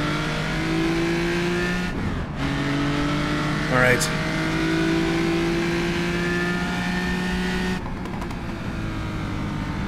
One hour remaining. Just crossed the line there with exactly an hour to go. It's going to be interesting on the finish.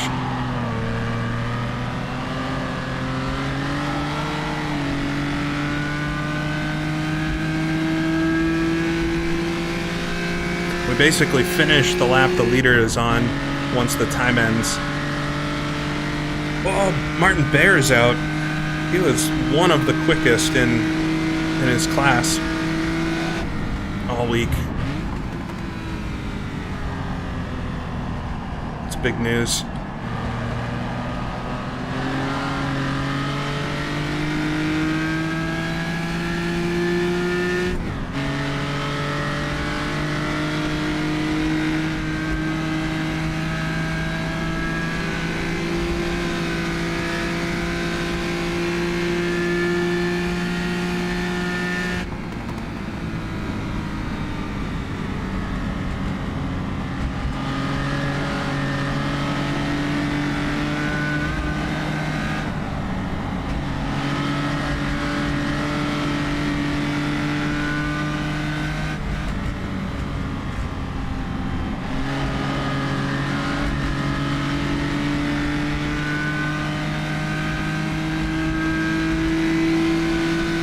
I do think I'm the last 5-liter car, though.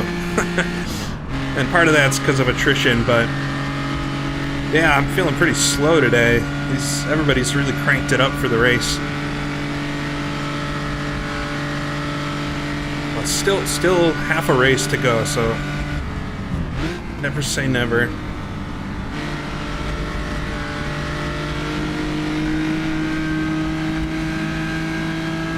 And we're still on for 2 points. Looks like Casper is actually in the points overall now, too.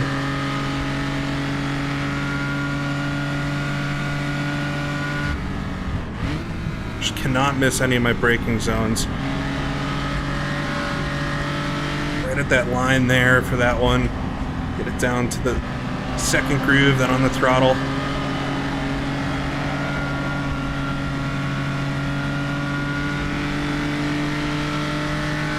Did a great run through Salvolo that time. Car is at pretty much its premium fuel load right now for speed.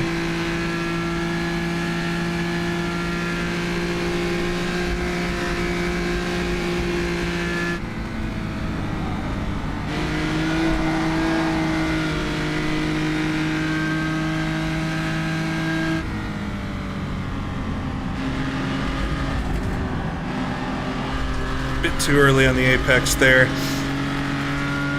It was a few tenths from that.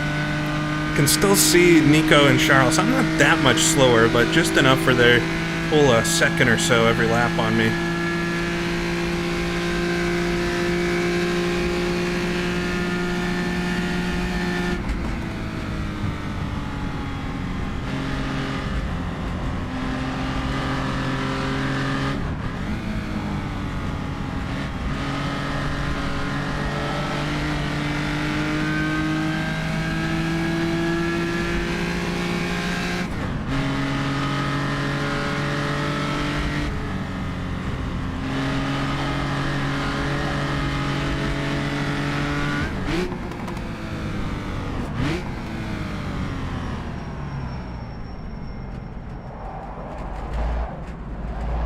quite easy to bounce off the inner curb of the hairpin there.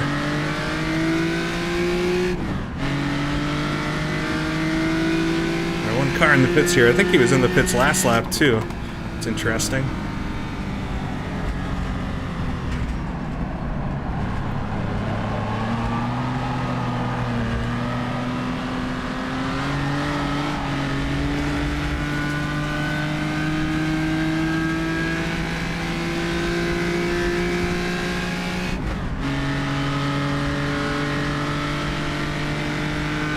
Yeah, it wouldn't take much to find my way onto the podium, but it would have been nice to be slightly quicker on pace, but I feel all right about the driving so far. Just nice and steady. As I go throw it sideways there. It's all right. All right, about 15 more minutes and we'll want to take the final pit stop.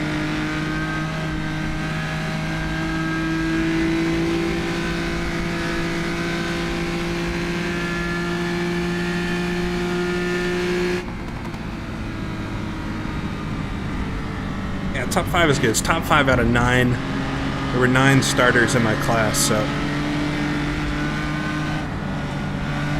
I'm pretty lucky to not have to be racing Casper directly. Let me tell you, they are very quick.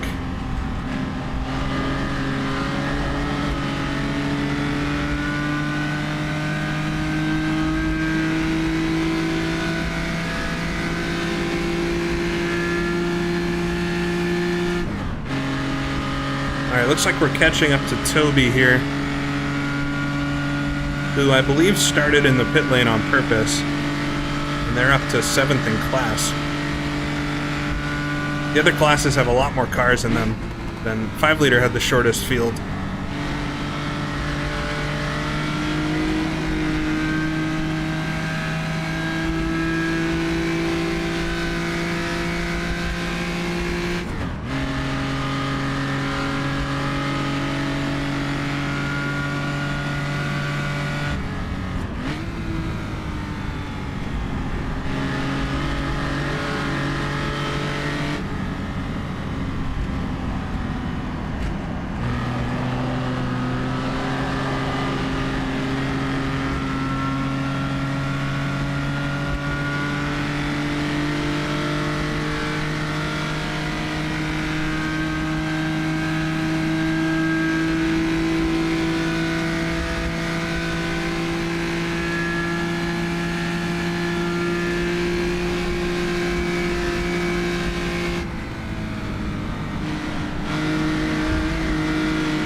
I feel like that right-hander, you may be able to get flat if you really got the line right.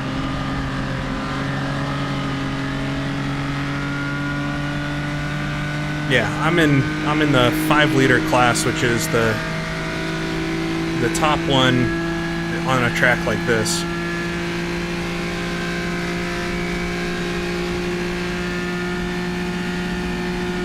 But it'd be interesting to see, especially at like the Targa Florio, if the 5 liter cars are still the quickest. A bit wide there on the entry to Blanchimont.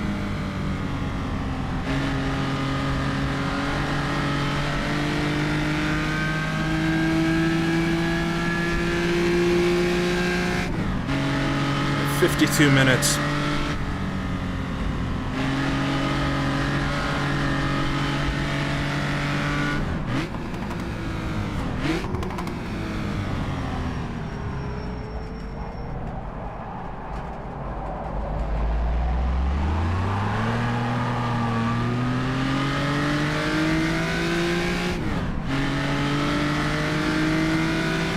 Car in the pits here.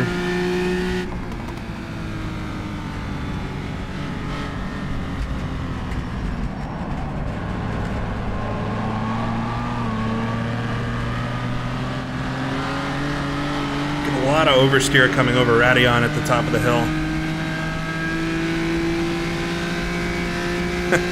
Well, there's a difference between me saying you can take it flat and me actually trying. I should have probably tried it in a practice to see if it would work, but it just never felt right.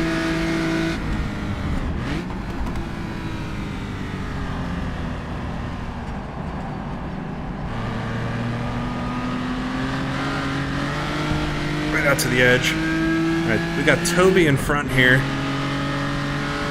3-liter car. I want to say he's in a Mercedes.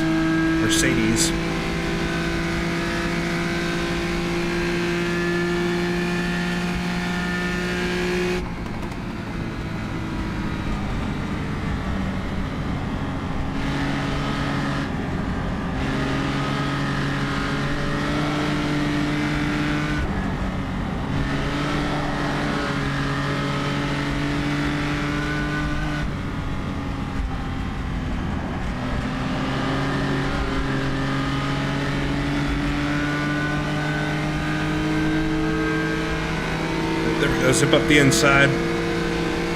Toby's in 20th. I think we have about half the field out of the race at this point. My crew wants me to pit already.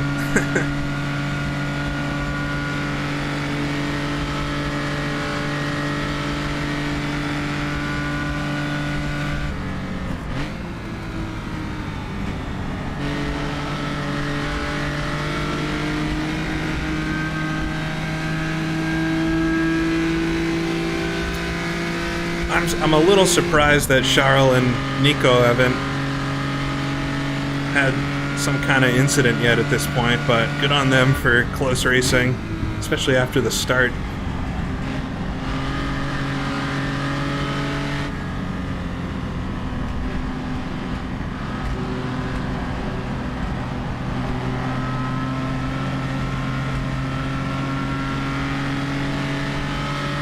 Alright, so we should do about 2 more laps before pitting. And maybe can stretch it a bit further. We'll see.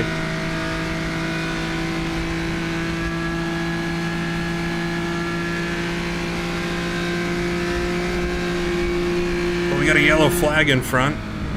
Slow down a little bit here. I see a tire there. Oh, Nico. Literally as I just said it. I saw a tire laying off the side of the track. So I'm up to 4th now. Not really the way I want. I was hoping he would make the race. Must have had some kind of understeer.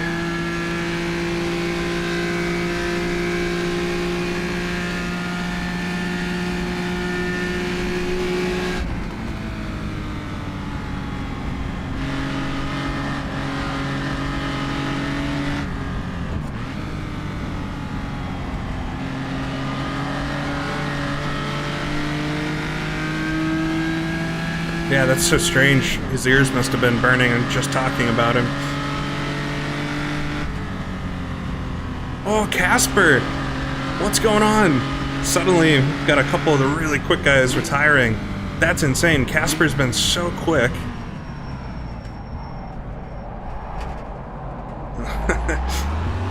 Well, Aidan's the real commentator for this, so I don't know if he was talking about him.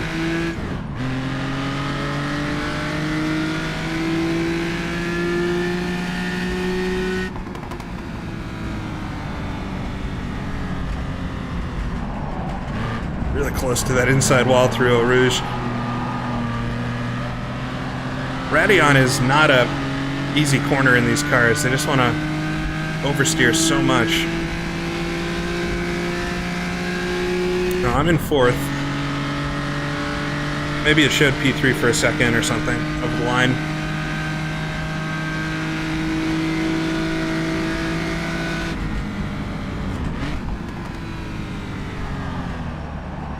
That's pretty fast there into Lacombe. Luckily able to get it slowed down, compromise the line through there. All right, I gotta stay on top of it. The car's at its difficult to drive phase now.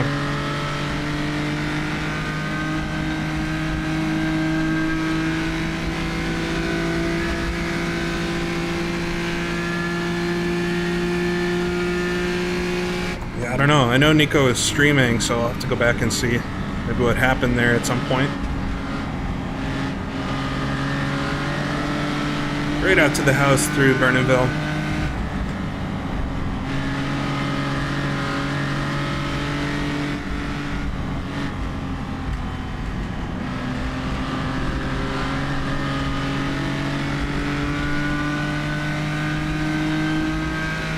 Yeah, I think my tires will be fine.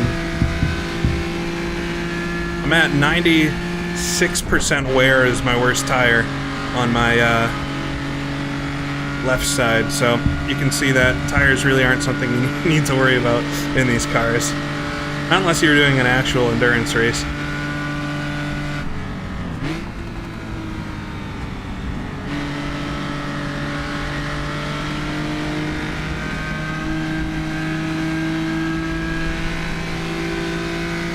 Alright, we got a couple cars ahead. Oh, I saw some smoke. That might have been Aurelian. And somehow Reese is still in the race. And I definitely saw him clobber Lacombe on the first lap. So, did he limp back to the pits and then get a new tire? That's pretty incredible if he did. He's actually 7th in class right now. Yeah, Aurelian's out too. Aurelian has maybe the best looking car in the series, so it was a shame we didn't get to see it. Almost wanted to go to 4th gear there.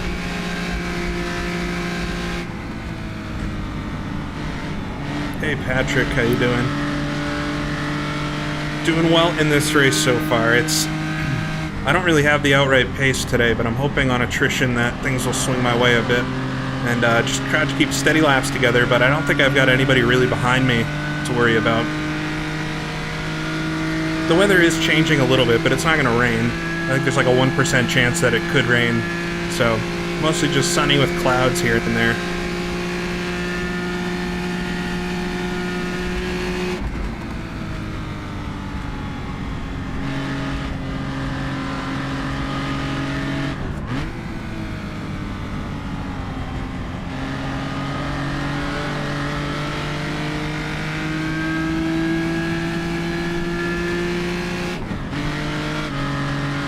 Slipped 3rd gear a little bit there.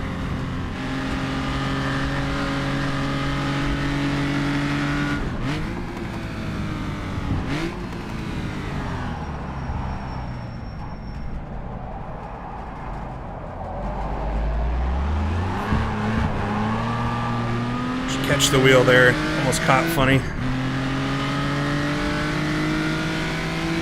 Alright, we got one car in the pits. Ooh, that's Charles. That's interesting. Alright, so I'm in 3rd right now, but Charles in the pits. A little early. I mean, you could definitely make it to the end from here.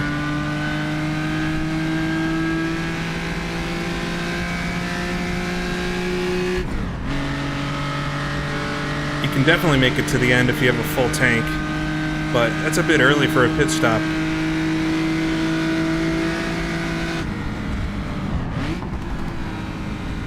He's out of the pits behind me, so he didn't retire.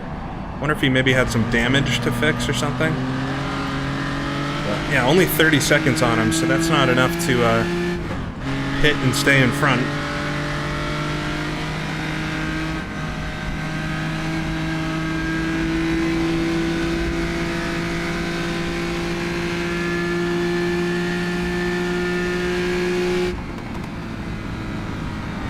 That was a bit fast there. Come on. Oh, car just gripped up enough. I don't know if you could tell, but that was super scary on the entry. It didn't quite turn in how I needed it to. It probably looked so tame on the video. It never seems quite as intense as it actually is. But I thought I was understeering right for the house.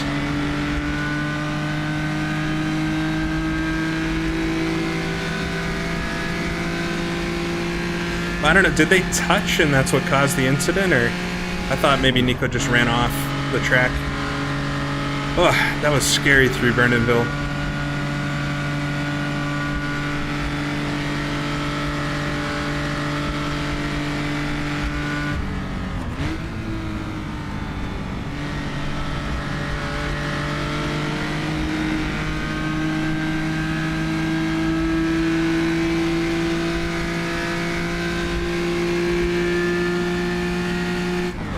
Looks like Mia is up to 5th and 1st in class. It's the first race for her. So that's cool to see.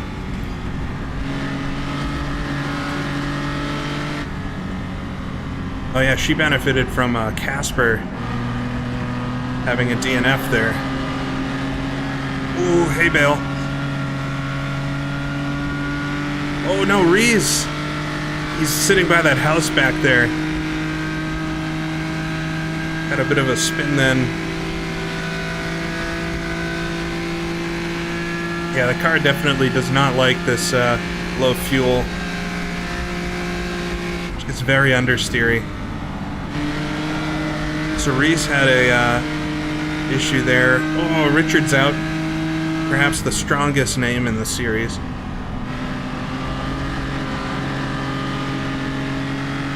Alright, I'm gonna do one more lap. We should have more than enough fuel to do that. Yeah, just hitting all my buttons here. Yeah, I've got 10, so I've got enough for 2 more, and so I'll do one more here and make sure I've got a pit stall.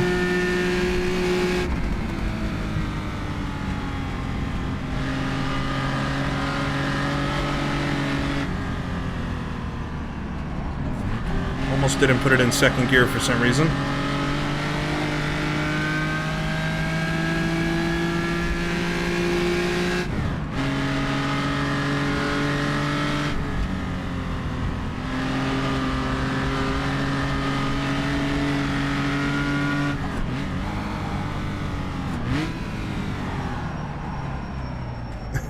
Yeah, Jean-Paul Sartre. Exactly, he's just trying to emulate a hero. Alright, come past the line. I'm going to do one more lap. That'll put me well within range for the end with good fuel, too. Oh, it looks like Simoncic and Enzo in the pit, so I'm actually going to lead a lap here. I'll take that.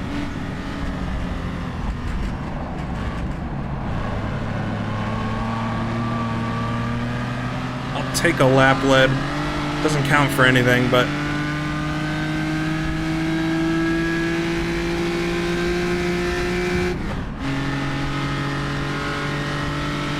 Alright, Enzo and Yerne having an epic battle, I think. Be fun to watch back.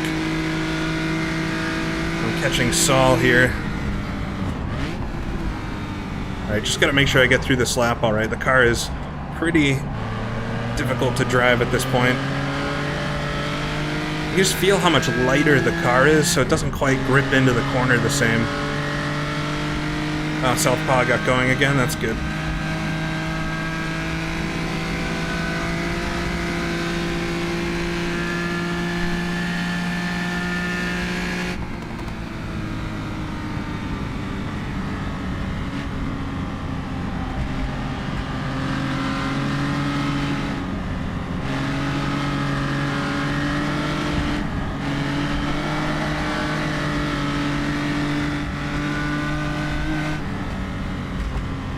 Malmedy here. I'm just making sure that extra split second to make sure the car is going to make the corner all right.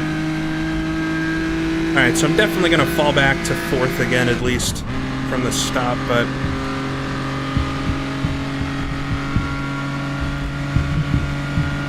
if I can find the pit menu, just need to increase how much fuel the car will have.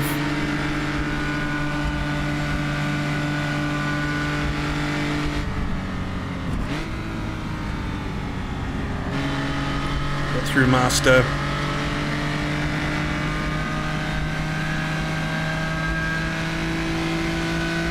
So no repairing, no tires, full fuel. Could probably save a tiny bit of time by not taking full fuel, but you can see how hard the car is now, and I'd rather have a little extra security. I don't think that extra weight savings would, or the extra pit stop time would really make a difference in my ultimate pace. Saul here closing right up behind me through Stavolo, as I actually got it pretty wrong there.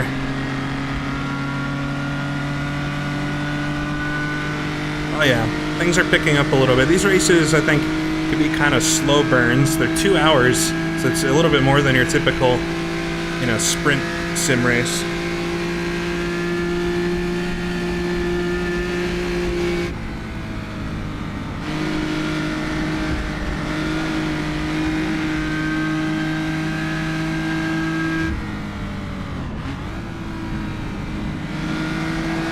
Shouldn't really have downshifted there.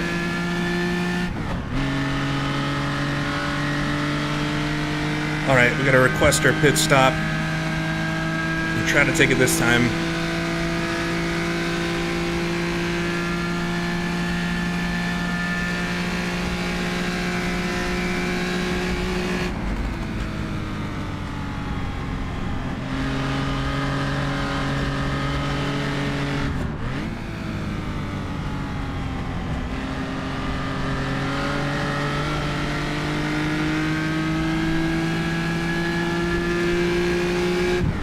Crew is ready. Alright, I don't want to slide past my box this time. That was a little unnecessary last time through.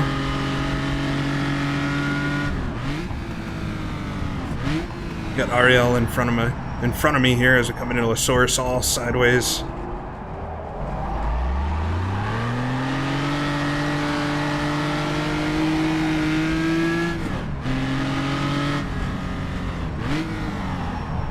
Oh, we got a car in my box. Oh, man. Alright. This is why I guess we gave it an extra lap.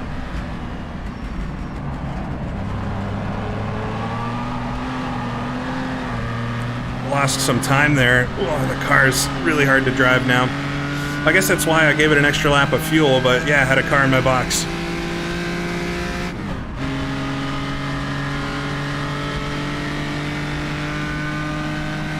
Alright, we'll try to do this one more lap here. Should have just enough fuel to do it. Well, it's what happens sometimes. It's nothing you can do about it. These tracks have such small pit lanes, we can't put 40 pit stalls on them. Now, we knew this could happen. It's the same for everybody. Just the way it is. It's alright, I lost maybe 5 seconds through that, and we'll come around, and that's why I left an extra lap. But I don't think I quite need to fill it now. Probably don't need nearly a full tank anymore, but we'll maybe, I'll maybe put like 42 in it, just to be safe.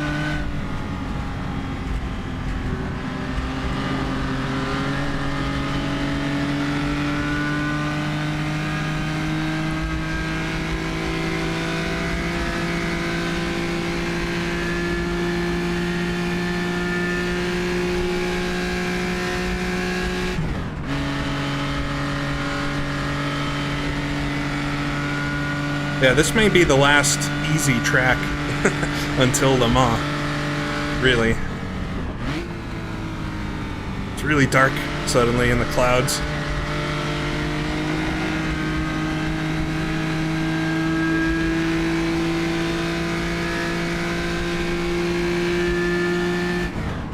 What'll be really frustrating is if I come around this lap and the pit stall's still taken, so hopefully that's not happening.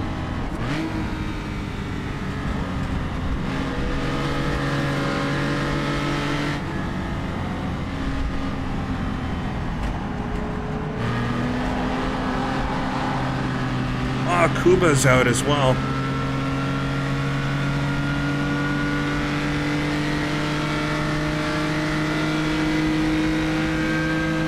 We'll pass through this little kink, but it should be fine. There we go.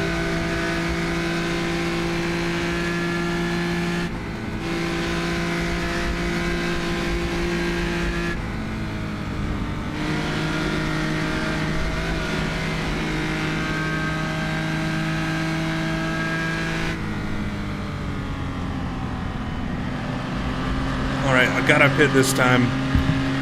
I do wish it would tell you that your pit stop is occupied, though. That would be one nice enhancement, just so you would know.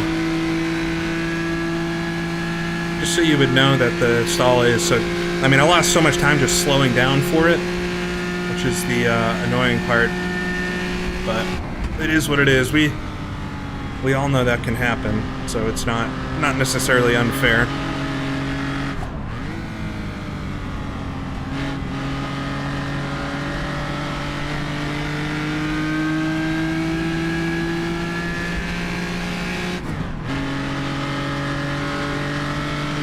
Definitely don't have enough fuel to make it around again, though, so keep your fingers crossed that I have a pit stall this time.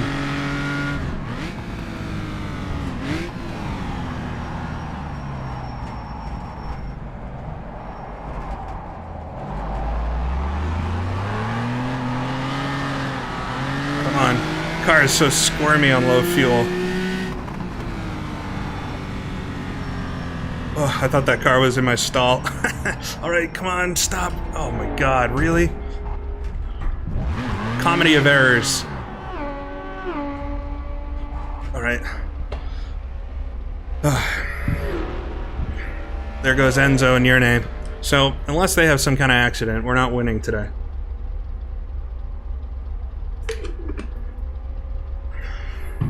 I mean, there's nothing we can do about the fact that there's not enough space for the sim to have, you know, enough pit stalls, so it is what it is. Yeah, if I do lose something by 5 seconds, that'd be pretty annoying. I think I'm pretty firmly in 4th place. I can see Charles up the road there. Oh great, we've got our bot back. Yeah, I mean, pretty firm into 4th here, but do need to get to the finish, so. All right, there we go.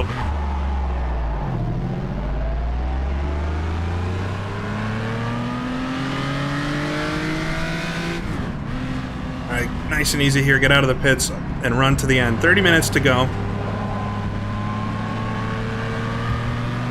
30 minutes.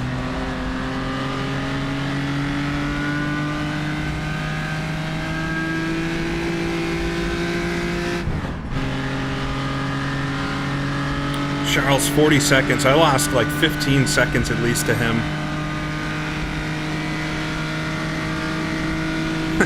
Yeah, the bot's annoying, but it actually helps the stream since it adds comments to it, so I can't get too mad about that, can I? Just don't click on anything that they send, please.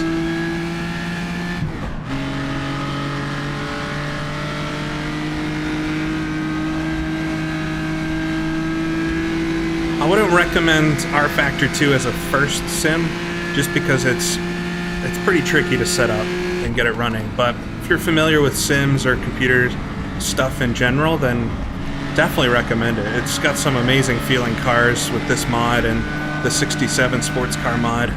I think AMS2 is maybe a little bit easier to get going if you want something a bit easier to set up, but still simulator focused.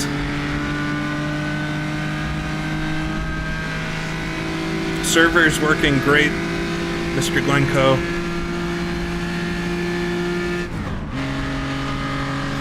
Thank you once again to Just Race for the servers. They've been pretty much perfect this whole qualifying and racing and everything. And I guess while I'm advertising things, if you're interested in joining us for the next round, which will be Isle of Man, then check out the rulebook in the description, how you can join. It's free to enter, but you gotta qualify to get into the race, so that's the catch. Isle of Man's no joke.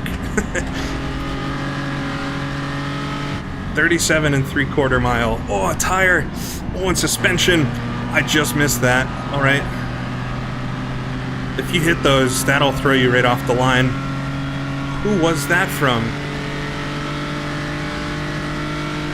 I don't know if you'll be able to see it very well. It's pretty dark right now, but there was a tire just right in the corner at Stavolo there.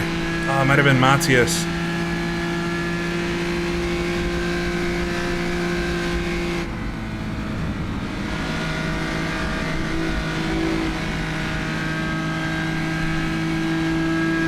The Isle of Man will be a time trial race, but it'll be a race time trial, so we're just going to be setting folks off at intervals, and then it'll be your cumulative lap time that is your finish. So there's really no penalty in starting last or first.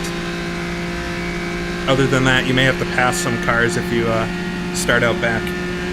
But we're pretty much going to make it mandatory to let people pass, since you're not racing each other, and it's impossible to pass at Isle of Man otherwise. It'll be something totally different. I don't think anybody's really done a large time trial race, especially in R Factor 2, if not elsewhere. Yeah, it wasn't Charles' tire, unfortunately for me. But yeah, I don't know who's. It must have been Matthias.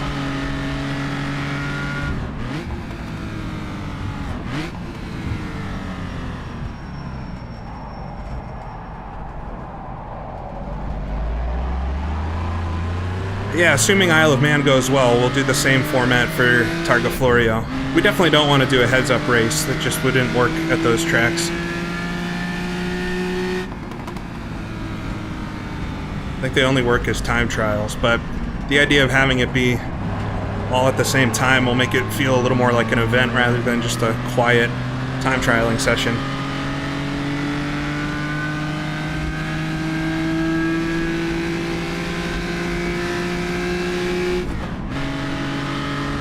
Alright, so 43 seconds off Charles. Just need to concentrate on getting to the end here now. I got 24 minutes.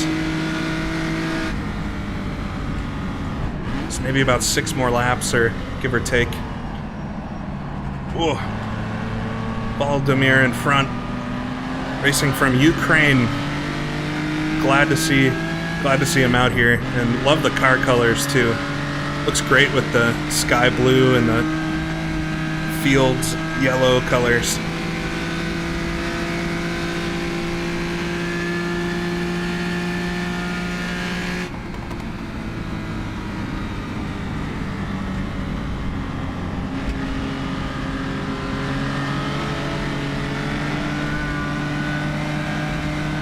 Right out to the house through Bournonville. I feel like I haven't really gotten Bournonville right this whole race so far.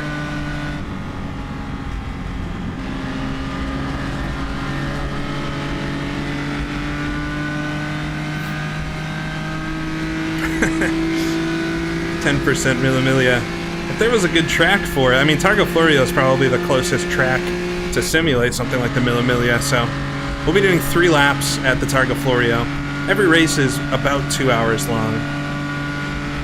Yeah, I think Thailand might share those same colors, Alex. But they look good on the car. I love the paint scheme for it, too.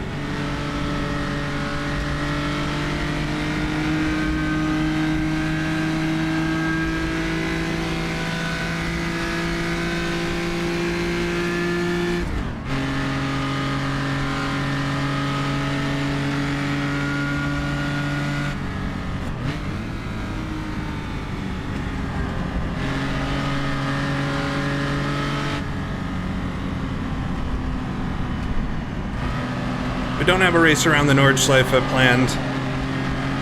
2 reasons. One, there's no historic, or there's not like a fully R Factor 2 historic Nordschleife. There is a conversion one from R Factor 1, but it's not quite up to the R Factor 2 spec. So there isn't really a historic Nordschleife for R Factor 2.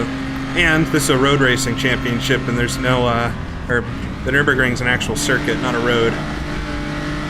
Maybe for a future season, but we'll see. Hopefully we can get somebody to make a classic Nordschleife or port the one from Assetto Corsa to R Factor 2.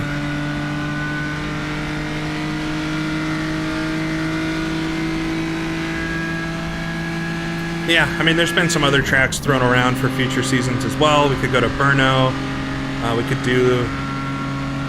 trying to remember which they were now. There's a few additional tracks that have good versions in R Factor 2, or I like the set that we picked as well. It's a nice set of epic tracks.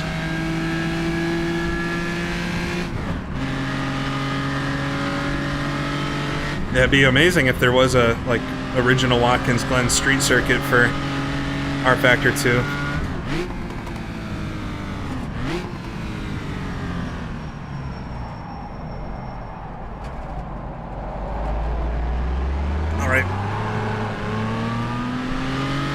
Getting down to it now.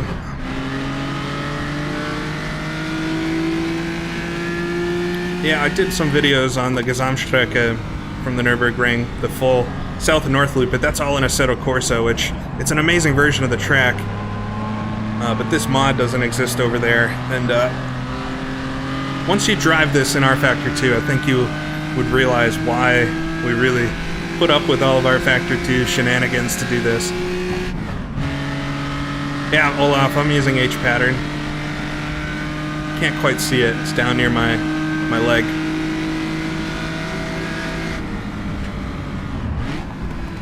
Well, it's been a really quiet race after that start, and it's kind of unfortunate. I wish I was a bit faster today, but I'm just kind of chilling out now, if you couldn't tell, to get to the end, because 40 seconds to get to Charles.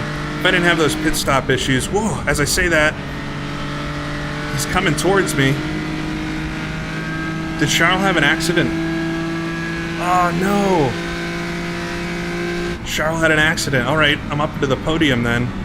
I don't know where he would have crashed. We'll keep an eye out for some debris.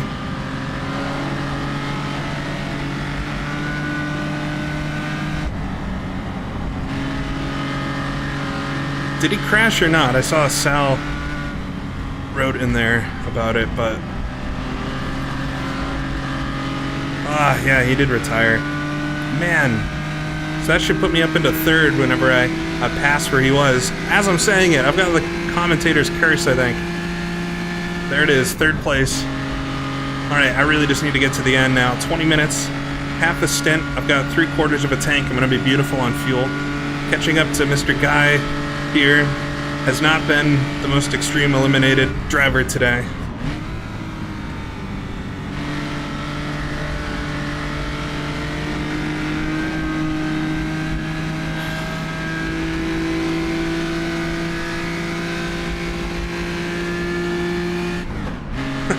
I will hit my marks. I'm gonna try. I've been doing all right so far. I've only had a couple scares up to this point, and but it doesn't take much to ruin a whole race here.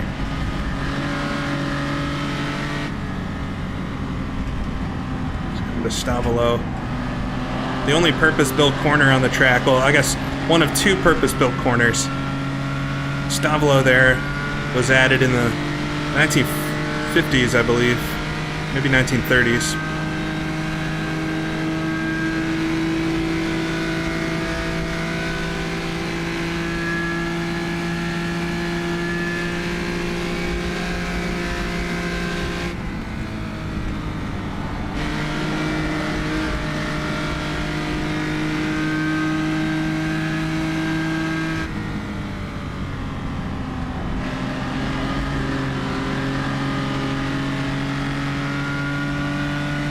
He went off in Bernardville. See, I'll have to see if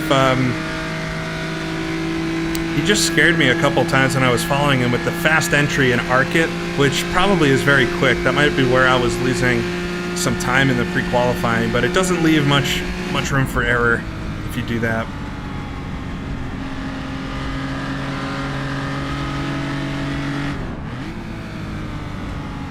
Also, I might be the only D-type to finish today.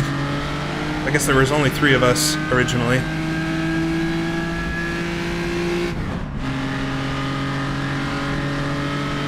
Yeah, Sebring's a cool track. I mean, I have no current plans for future seasons of this.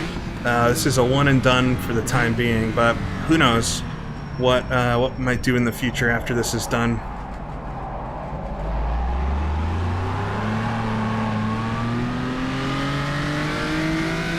So there's going to be quite a few point scorers from the lower classes today, because if I'm in third and I think I'm the last 5-liter car, so we go by everybody who's DNF'd, that means it could be Mia up in fourth, which is going to make the Manufacturers' Championship somewhat interesting. But I got to finish this. I'm thinking too much about stuff that isn't happening right now. Reese is 1 spot out of the points for 2-liter. Yeah, over on Aidan's channel, he's doing commentary for the race, or should be. I haven't listened to it, obviously.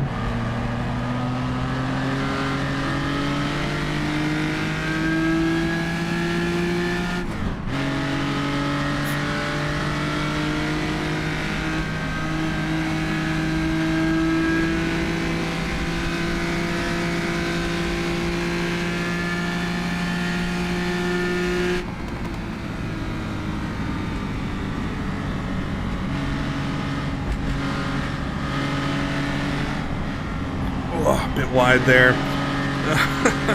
Heart sank for a second. I gotta keep my head on here. There's not much time left, but plenty of time to make an error.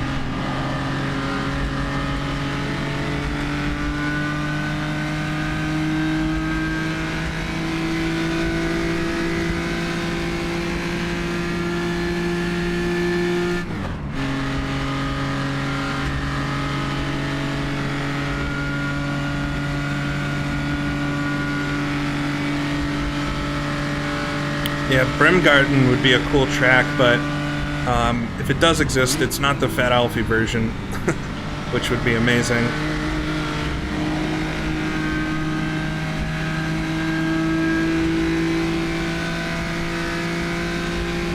Good. I hope I do take a chunk of points. It's only your best 4 results which count for the season, so a 3rd place as a drop race would not be bad.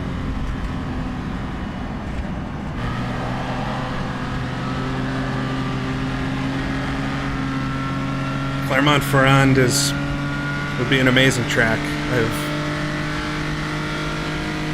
I would love to see a new version of that circuit in any sim. I mean, I love the one for Grand Prix Legends. But it was made in 2005, so it's getting a little long in the teeth now. It still looks really good in that sim.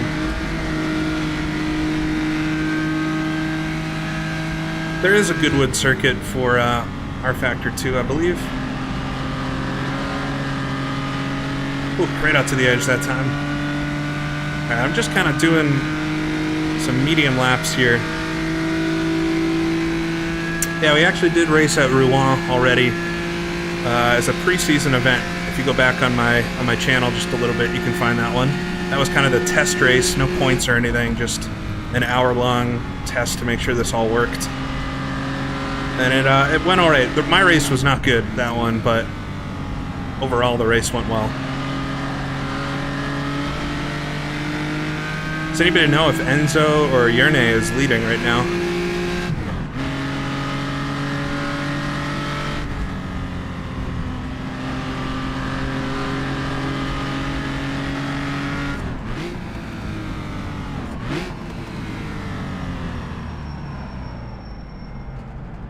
Into the source here.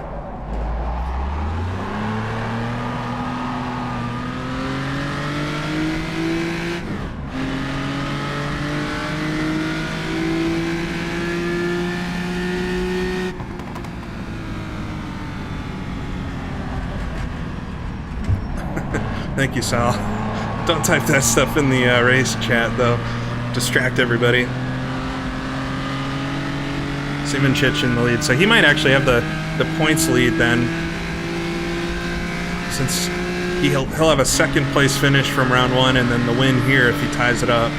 Should be about 3 laps to go, but I guess I gotta cheer for Enzo to overtake him. And that'll keep me maybe in the lead. I don't know how it's gonna work points wise. I gotta finish as well, so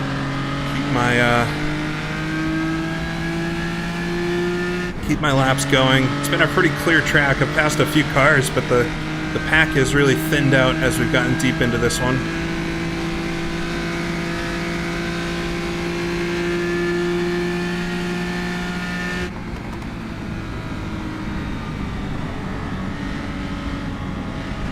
Just kind of wait till this yellow line to actually get on the throttle. You can do it sooner if you really get the line right, but then you risk understeering off. At least in my racing line. Oh, a bit wide there. It's alright. Ooh, a tire right against the barrier. Somebody hit the fence there.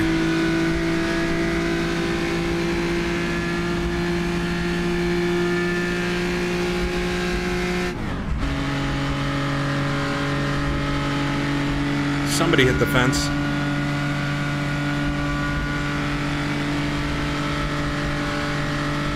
Oh, Mia, no! She was really doing well, too.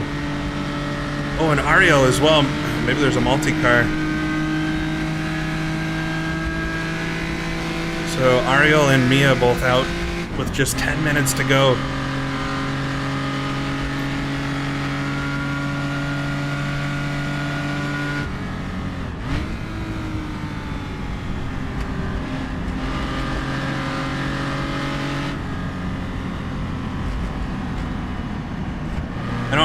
I know Mia's in Australia, so gutted that he'd be racing this late at night too and have an accident right at the end. That's really going to open things up in the overall points.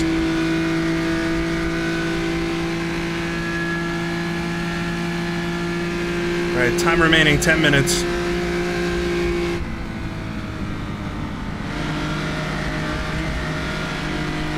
Bring it home.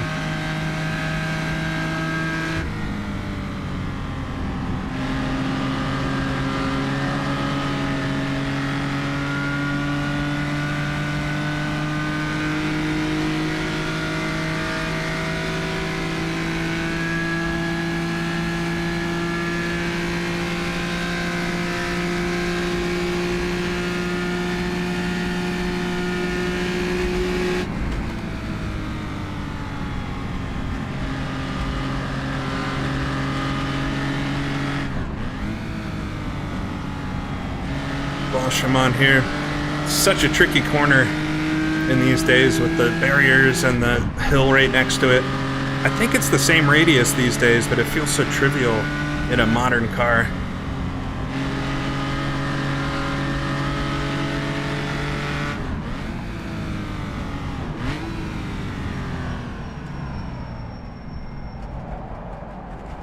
I can't quite see the inside curb there when I turn in. I don't really want to bounce off of it. You can see a couple cars past Radion up there.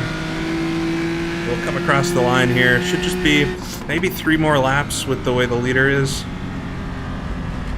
We'll just get through these nice and smooth.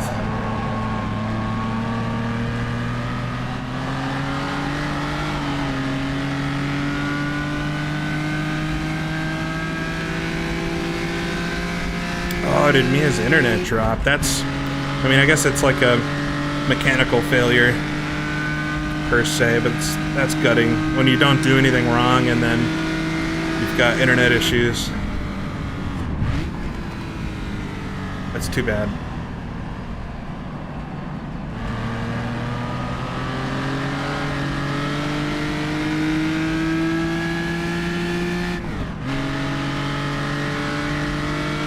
Knock on wood, mine holds out another 8 minutes.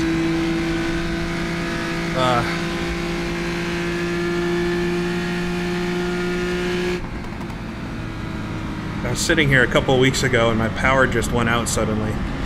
And I was just thinking about how bad that would be if I was racing and that happened. So that's all the things I'm thinking about right now.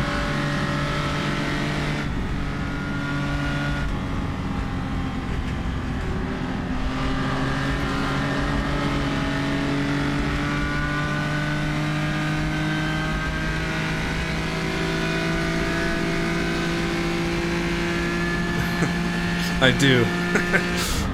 Man, Yerne and Enzo must be really pushing because in either that or they're working together or something, but in testing, the Jag was just quite a lot faster than the Ferraris. And in qualification too, I was just in a straight line, just able to kind of pull away from them. But I'm not really, I can't drive like I did in qualifying and actually finish, so that's the difference, I guess, and they can. It's impressive to do a 2-hour race around here while pushing. There is a Eindhoven track for Grand Prix Legends, which is actually fairly recently released, and it's pretty nice. But I don't know about for any other sims if those exist. Yeah, but there's a 1950s Eindhoven for Grand Prix Legends. I don't think I'll be first in the championship if Yerne wins. I think I'll be second.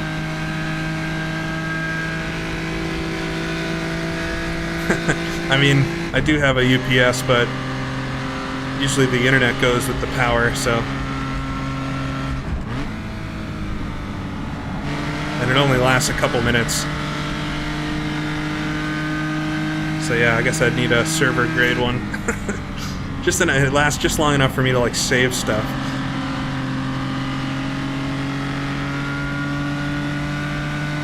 Alright, 5 minutes. It's gonna be 2 more laps, I think. I'm in kind of a big hole here.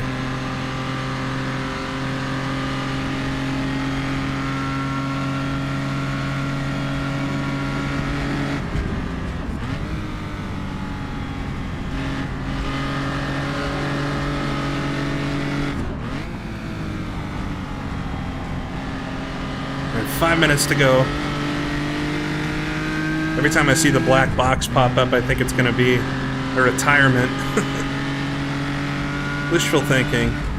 I don't really want anybody to crash, but it's my only hope at this point for winning. Whoa, a bit wide there.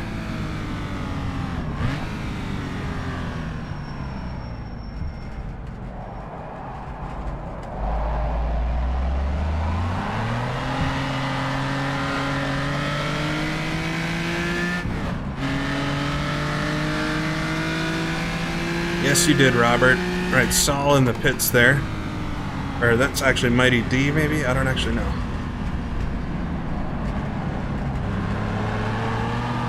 Alright, should just be 2 more laps, though.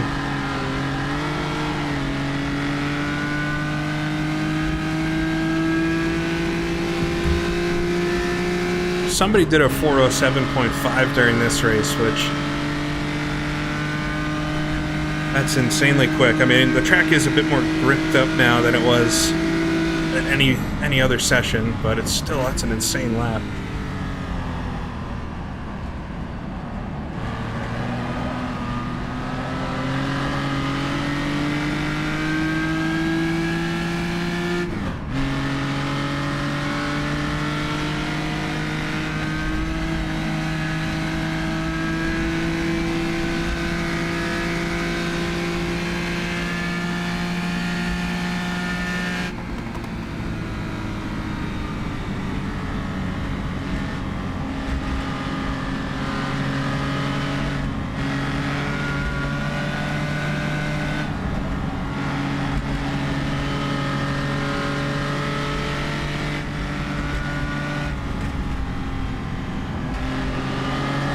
Through Mamadi. There we go. 2 liters, I want to say they were getting down into the 18s in qualifying.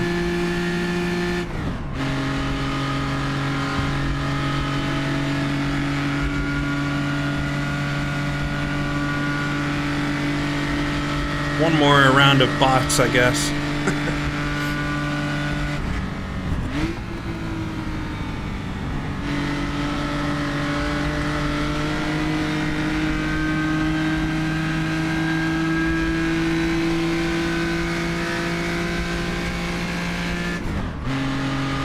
No, Alexis, the source is in the same spot. Actually, this lap, I'll point out where the modern track rejoins this version. We're coming through Stavolo right now. And this is all still here. It's still there. Even this little road here, which was built for the racetrack. Oh, no. He was eliminated in the end. We're back on the main highway here, though, and this is all still here today. But it's just a public highway still. Don't go up to these double Fs. And it still almost looks exactly like all this out here. Actually, I was doing some street view the other day just to see it. But this house is still here on the right, and all of this. There might be a couple more houses on it than back in the 60s here. We'll come through this right-hander, and this sets us down towards the modern track, and the modern track meets up right about here, or towards the end of this straightaway, probably about where these houses are on the right. Modern track comes from the right there and meets up with us right after the section with the Poulon and the 2 S's. Then we'll come up here, so all of this should be almost identical to the modern track. Come to the left. 1 minute remaining in the time. We'll probably have to do 1 more lap. Coming to Blanchimont, this is the same spot, but it looks so different these days. They might have reprofiled the corners a little bit, maybe.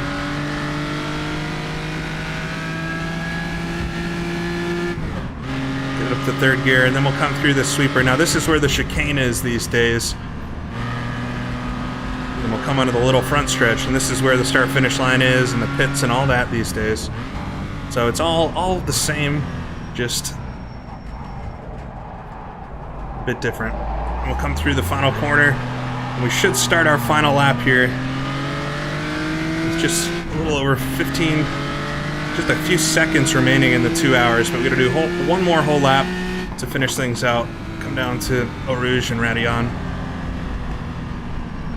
Third place, good for a podium here if I can just close it out. There's the timer. We'll just come around and finish our lap. Yeah, they've widened the track. They've probably reprofiled the corners and everything. And obviously the runoff. This has been straight lined these days, but this is still the Kemmel Straight area. And then the modern track goes off to the right here. And now we'll come into this version of Lacombe. And we'll go to the left. And this road, this is where the modern road is still too. It's just like the end of the circuit. This is all still here. It's very similar these days. Just try to go nice and easy here, get through this final lap. Probably gonna be my slowest lap ever. Now I would have to finish behind the leader, Death Mister, to not have to do another lap, and they're probably 3 minutes behind me, so that would be a lot of waiting. Come through Bournonville. These days, this road still exists and everything, but there is a traffic circle, I believe, right here at Malmedy, where this road joins. So this is all different these days. And then we'll come on the Masta Straight. This is all here these days.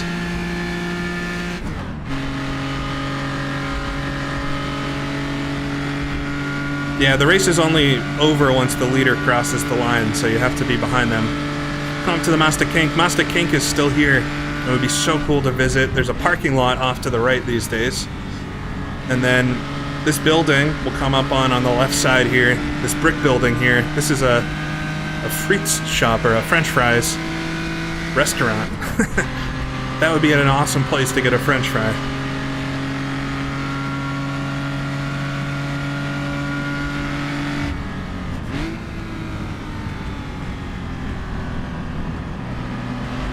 Alright, we'll come into Stavolo. Final lap.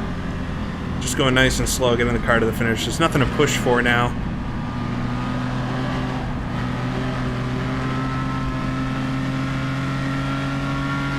Alright, just a few more corners.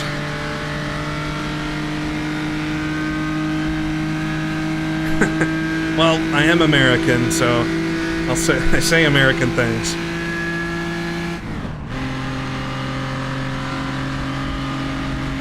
Alright, come through this right-hander here.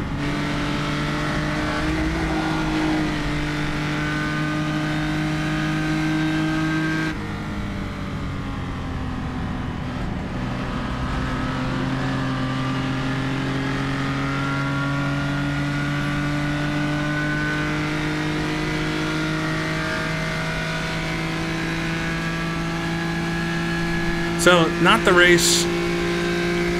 I guess once we got going, things have been alright, but a very weird start to the race, and a lot to dissect there.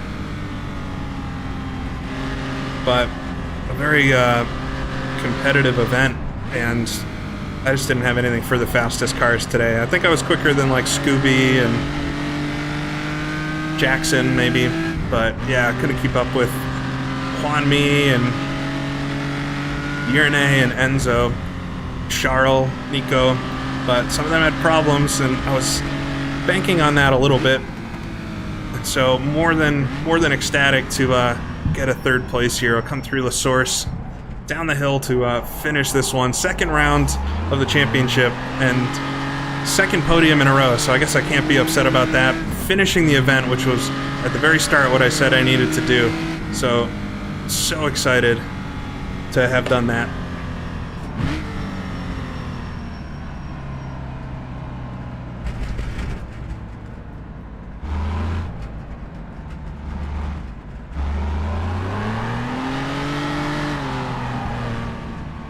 Looks like Yarne won the race. See if he exits before I catch up to him up here, but not quite as much of a manual effort here as it was with Longford. That was really tiring at Longford, but this one just so on the edge the whole time. Looks like Reeves did make it to the finish line. Oh, Lord, thank you. Yeah, I got the nice consistent. I guess consistent is a good word for it. Here's Yarne, the winner. Second place from the first round. I think the leader of the championship now.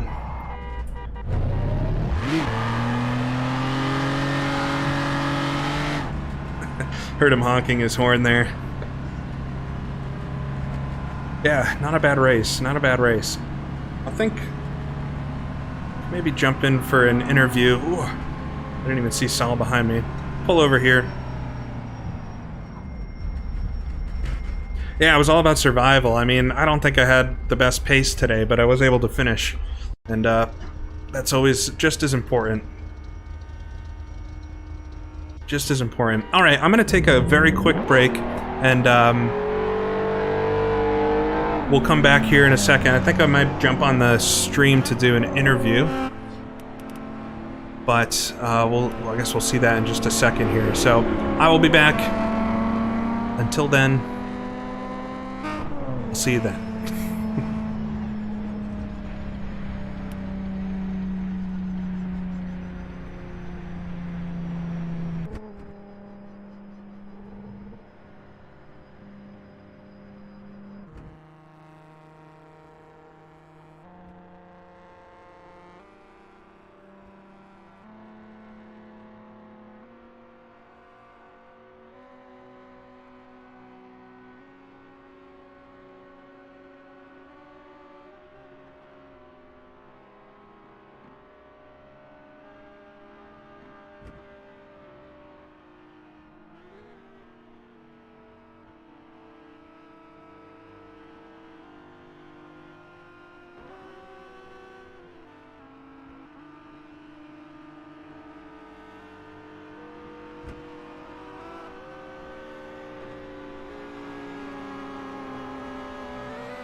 What did you make of that, Zach? How was that for your first race of the season? Well, I mean, it was a race. It was one full of action in one form or another, whether it was the four-way fight for the race lead a little bit earlier on, or whether it was for the with all the crashes and the unpredictability of who actually comes out on top, because you feel secure. You're led into that false sense of security as a race leader to build up that gap, and then it can all come. It really just unfolded and dropped off in a split second. But yeah, no, well done to those that managed to get to the end, and those, of course, that managed to do it in good time too. And of course, Denis Simicic, who managed to take the win today, because yeah, it's impressive and crucial really for his championship to really make a statement versus his championship rivals after only finishing second last time out at Longford. Yeah, we'll see if we can get some live championship standings updates on that. I don't know if we can import the results and things like that, but we'll definitely have the results. I'm sure Jake will tweet out the results and put them on his Discord and his social media. And we've actually got some people waiting in the interview room. Who have we got? We've got Timo, and I think we've got Enzo as well. So we'll bring one of the two in and see what happens with the interview and things like that. So it's going to be interesting to see what they thought of it. Great insight to see it from a driver's perspective as well, because we only see it from top down, don't we? We get a very, just not a very broad view, and it's completely different, because for a lot of them it's like seems like a very easy affair, but you go down to their level and it's like, nah, I was battling a lot of different things. You know, my window was open, I had seagulls outside my window annoying me for the whole race, and you're opened up to a completely different perspective from the driver's view. So yeah, these interviews are always a nice little insight. We've got Yernate in there as well. Hope Jake pops his head in. Probably get him in first to see what he thought, but it's always good to hear from the winner and from Enzo as well after his disappointment at Longford. Just looking at my other screen right now to see what's what. Interesting to see what Mia thought of it. So, Jake's in the chat. There we go. Interview waiting. We can bring him in a moment. Usually get him out because who wants to listen to Jake speak? Oh, he's in the channel. I hope he didn't hear that. Yeah, he's in the channel. Hey, can you Jake. hear me? Yeah, we can hear you. Sorry about that. So, was that how was that comeback drive for you? It was an interesting one. What a mess of a start we had. I'm sure I'll have to see the replays. I haven't seen any replays of it yet, but yeah, wild start. I got knocked into, didn't get damaged somehow, and then just had a really nice country drive through the Belgian countryside for the rest of the race. It's a pretty quiet race on my front, but a fun one. Managed to look into a podium. What was going through your mind when you saw the likes of Nico and Timo and those guys drop off, and you just saw your position go from 5th, 4th, and now into 3rd to get you the maximum amount of points you could have taken? If I'm honest, it was kind of my strategy for the whole time. I knew I didn't have the outright pace or the consistency to do super fast laps the whole race. So I was kind of banking on some folks having some incidents, and yeah, I'm actually pleasantly surprised with just once we got going how good the racing was overall, and that folks were able to put on a good show. Charles and Nico and Yerne and Enzo, Juanmi, they were all so fast. So it really, I guess, could have been any of this. Yeah, it was fun to watch. What we noticed is that there's always been something going on. So it's not like there's one or two OP drivers and everybody else. The BOP seems all right. The talent spread seems all right. How do you think it's all going to be for Isle of Man, which is going to be a totally different event where it's going to be a traditional time trial rather than an actual proper full-on race? Yeah, Isle of Man, I think it's going to be one of the first big time trial races that we haven't found too many examples of this. So a lot of unknowns, both in conducting an event, but also just how it's going to be for these cars. The BOP's been interesting, BOP and the fact that we're not changing it to balance it, but just in qualifying for this race, it seemed a lot like the Jag was going to run away with it again, but clearly the driving ability and consistency with the Ferrari, Enzo and Yerne were able to put on a bit of a clinic, weren't they? Yeah, they are annoyingly quick, aren't they? So we'll let you get back to your stream and probably crack open a couple of beers, and I suppose it'd be nearly lunchtime for you over there in Boston. So we'll let you get back to things and let yourself have a chilled out end to your stream. So thanks for putting this on again, and we'll see you at the Isle of Man hopefully. See you at the Isle of Man. All right, that was Jake for GP Laps, the man who made every second of this possible. Who have we got next, Dan? We got Enzo next. All right. That was a very fast and furious type of interview thing, so hopefully you could hear it all right. Let me get my music going again, if anybody's still with me here. We'll take a quick stroll through the final results, but everything is unofficial at this point. Everything's unofficial currently. But I'm happy to get 3rd place there. That was a tough one. It's a tough race. So we'll pull up the I should have the results so we can take a quick peek through and just see where folks ended up, and then we'll wrap up the stream here shortly.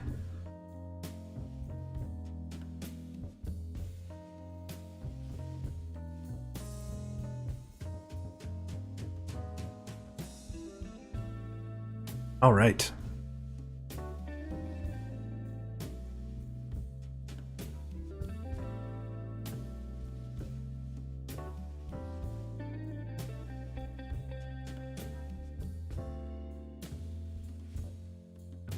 There it is. All right, final results here, and it looks like we only had 14 finishers today. 14 finishers. Robert, Isle of Man will be... We'll take a look at the schedule in a second, but Isle of Man won't be until next month. There's one race a month with this, so September, end of September, mid-September is when we'll be there.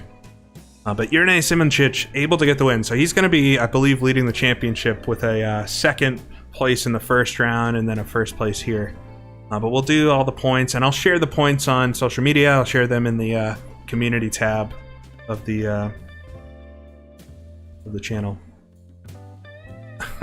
Of course, I get more bots. I can report them this time.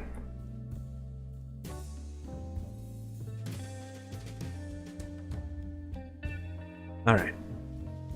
So Jurnej wins over Enzo.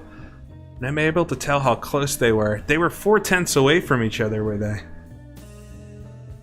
That's insane.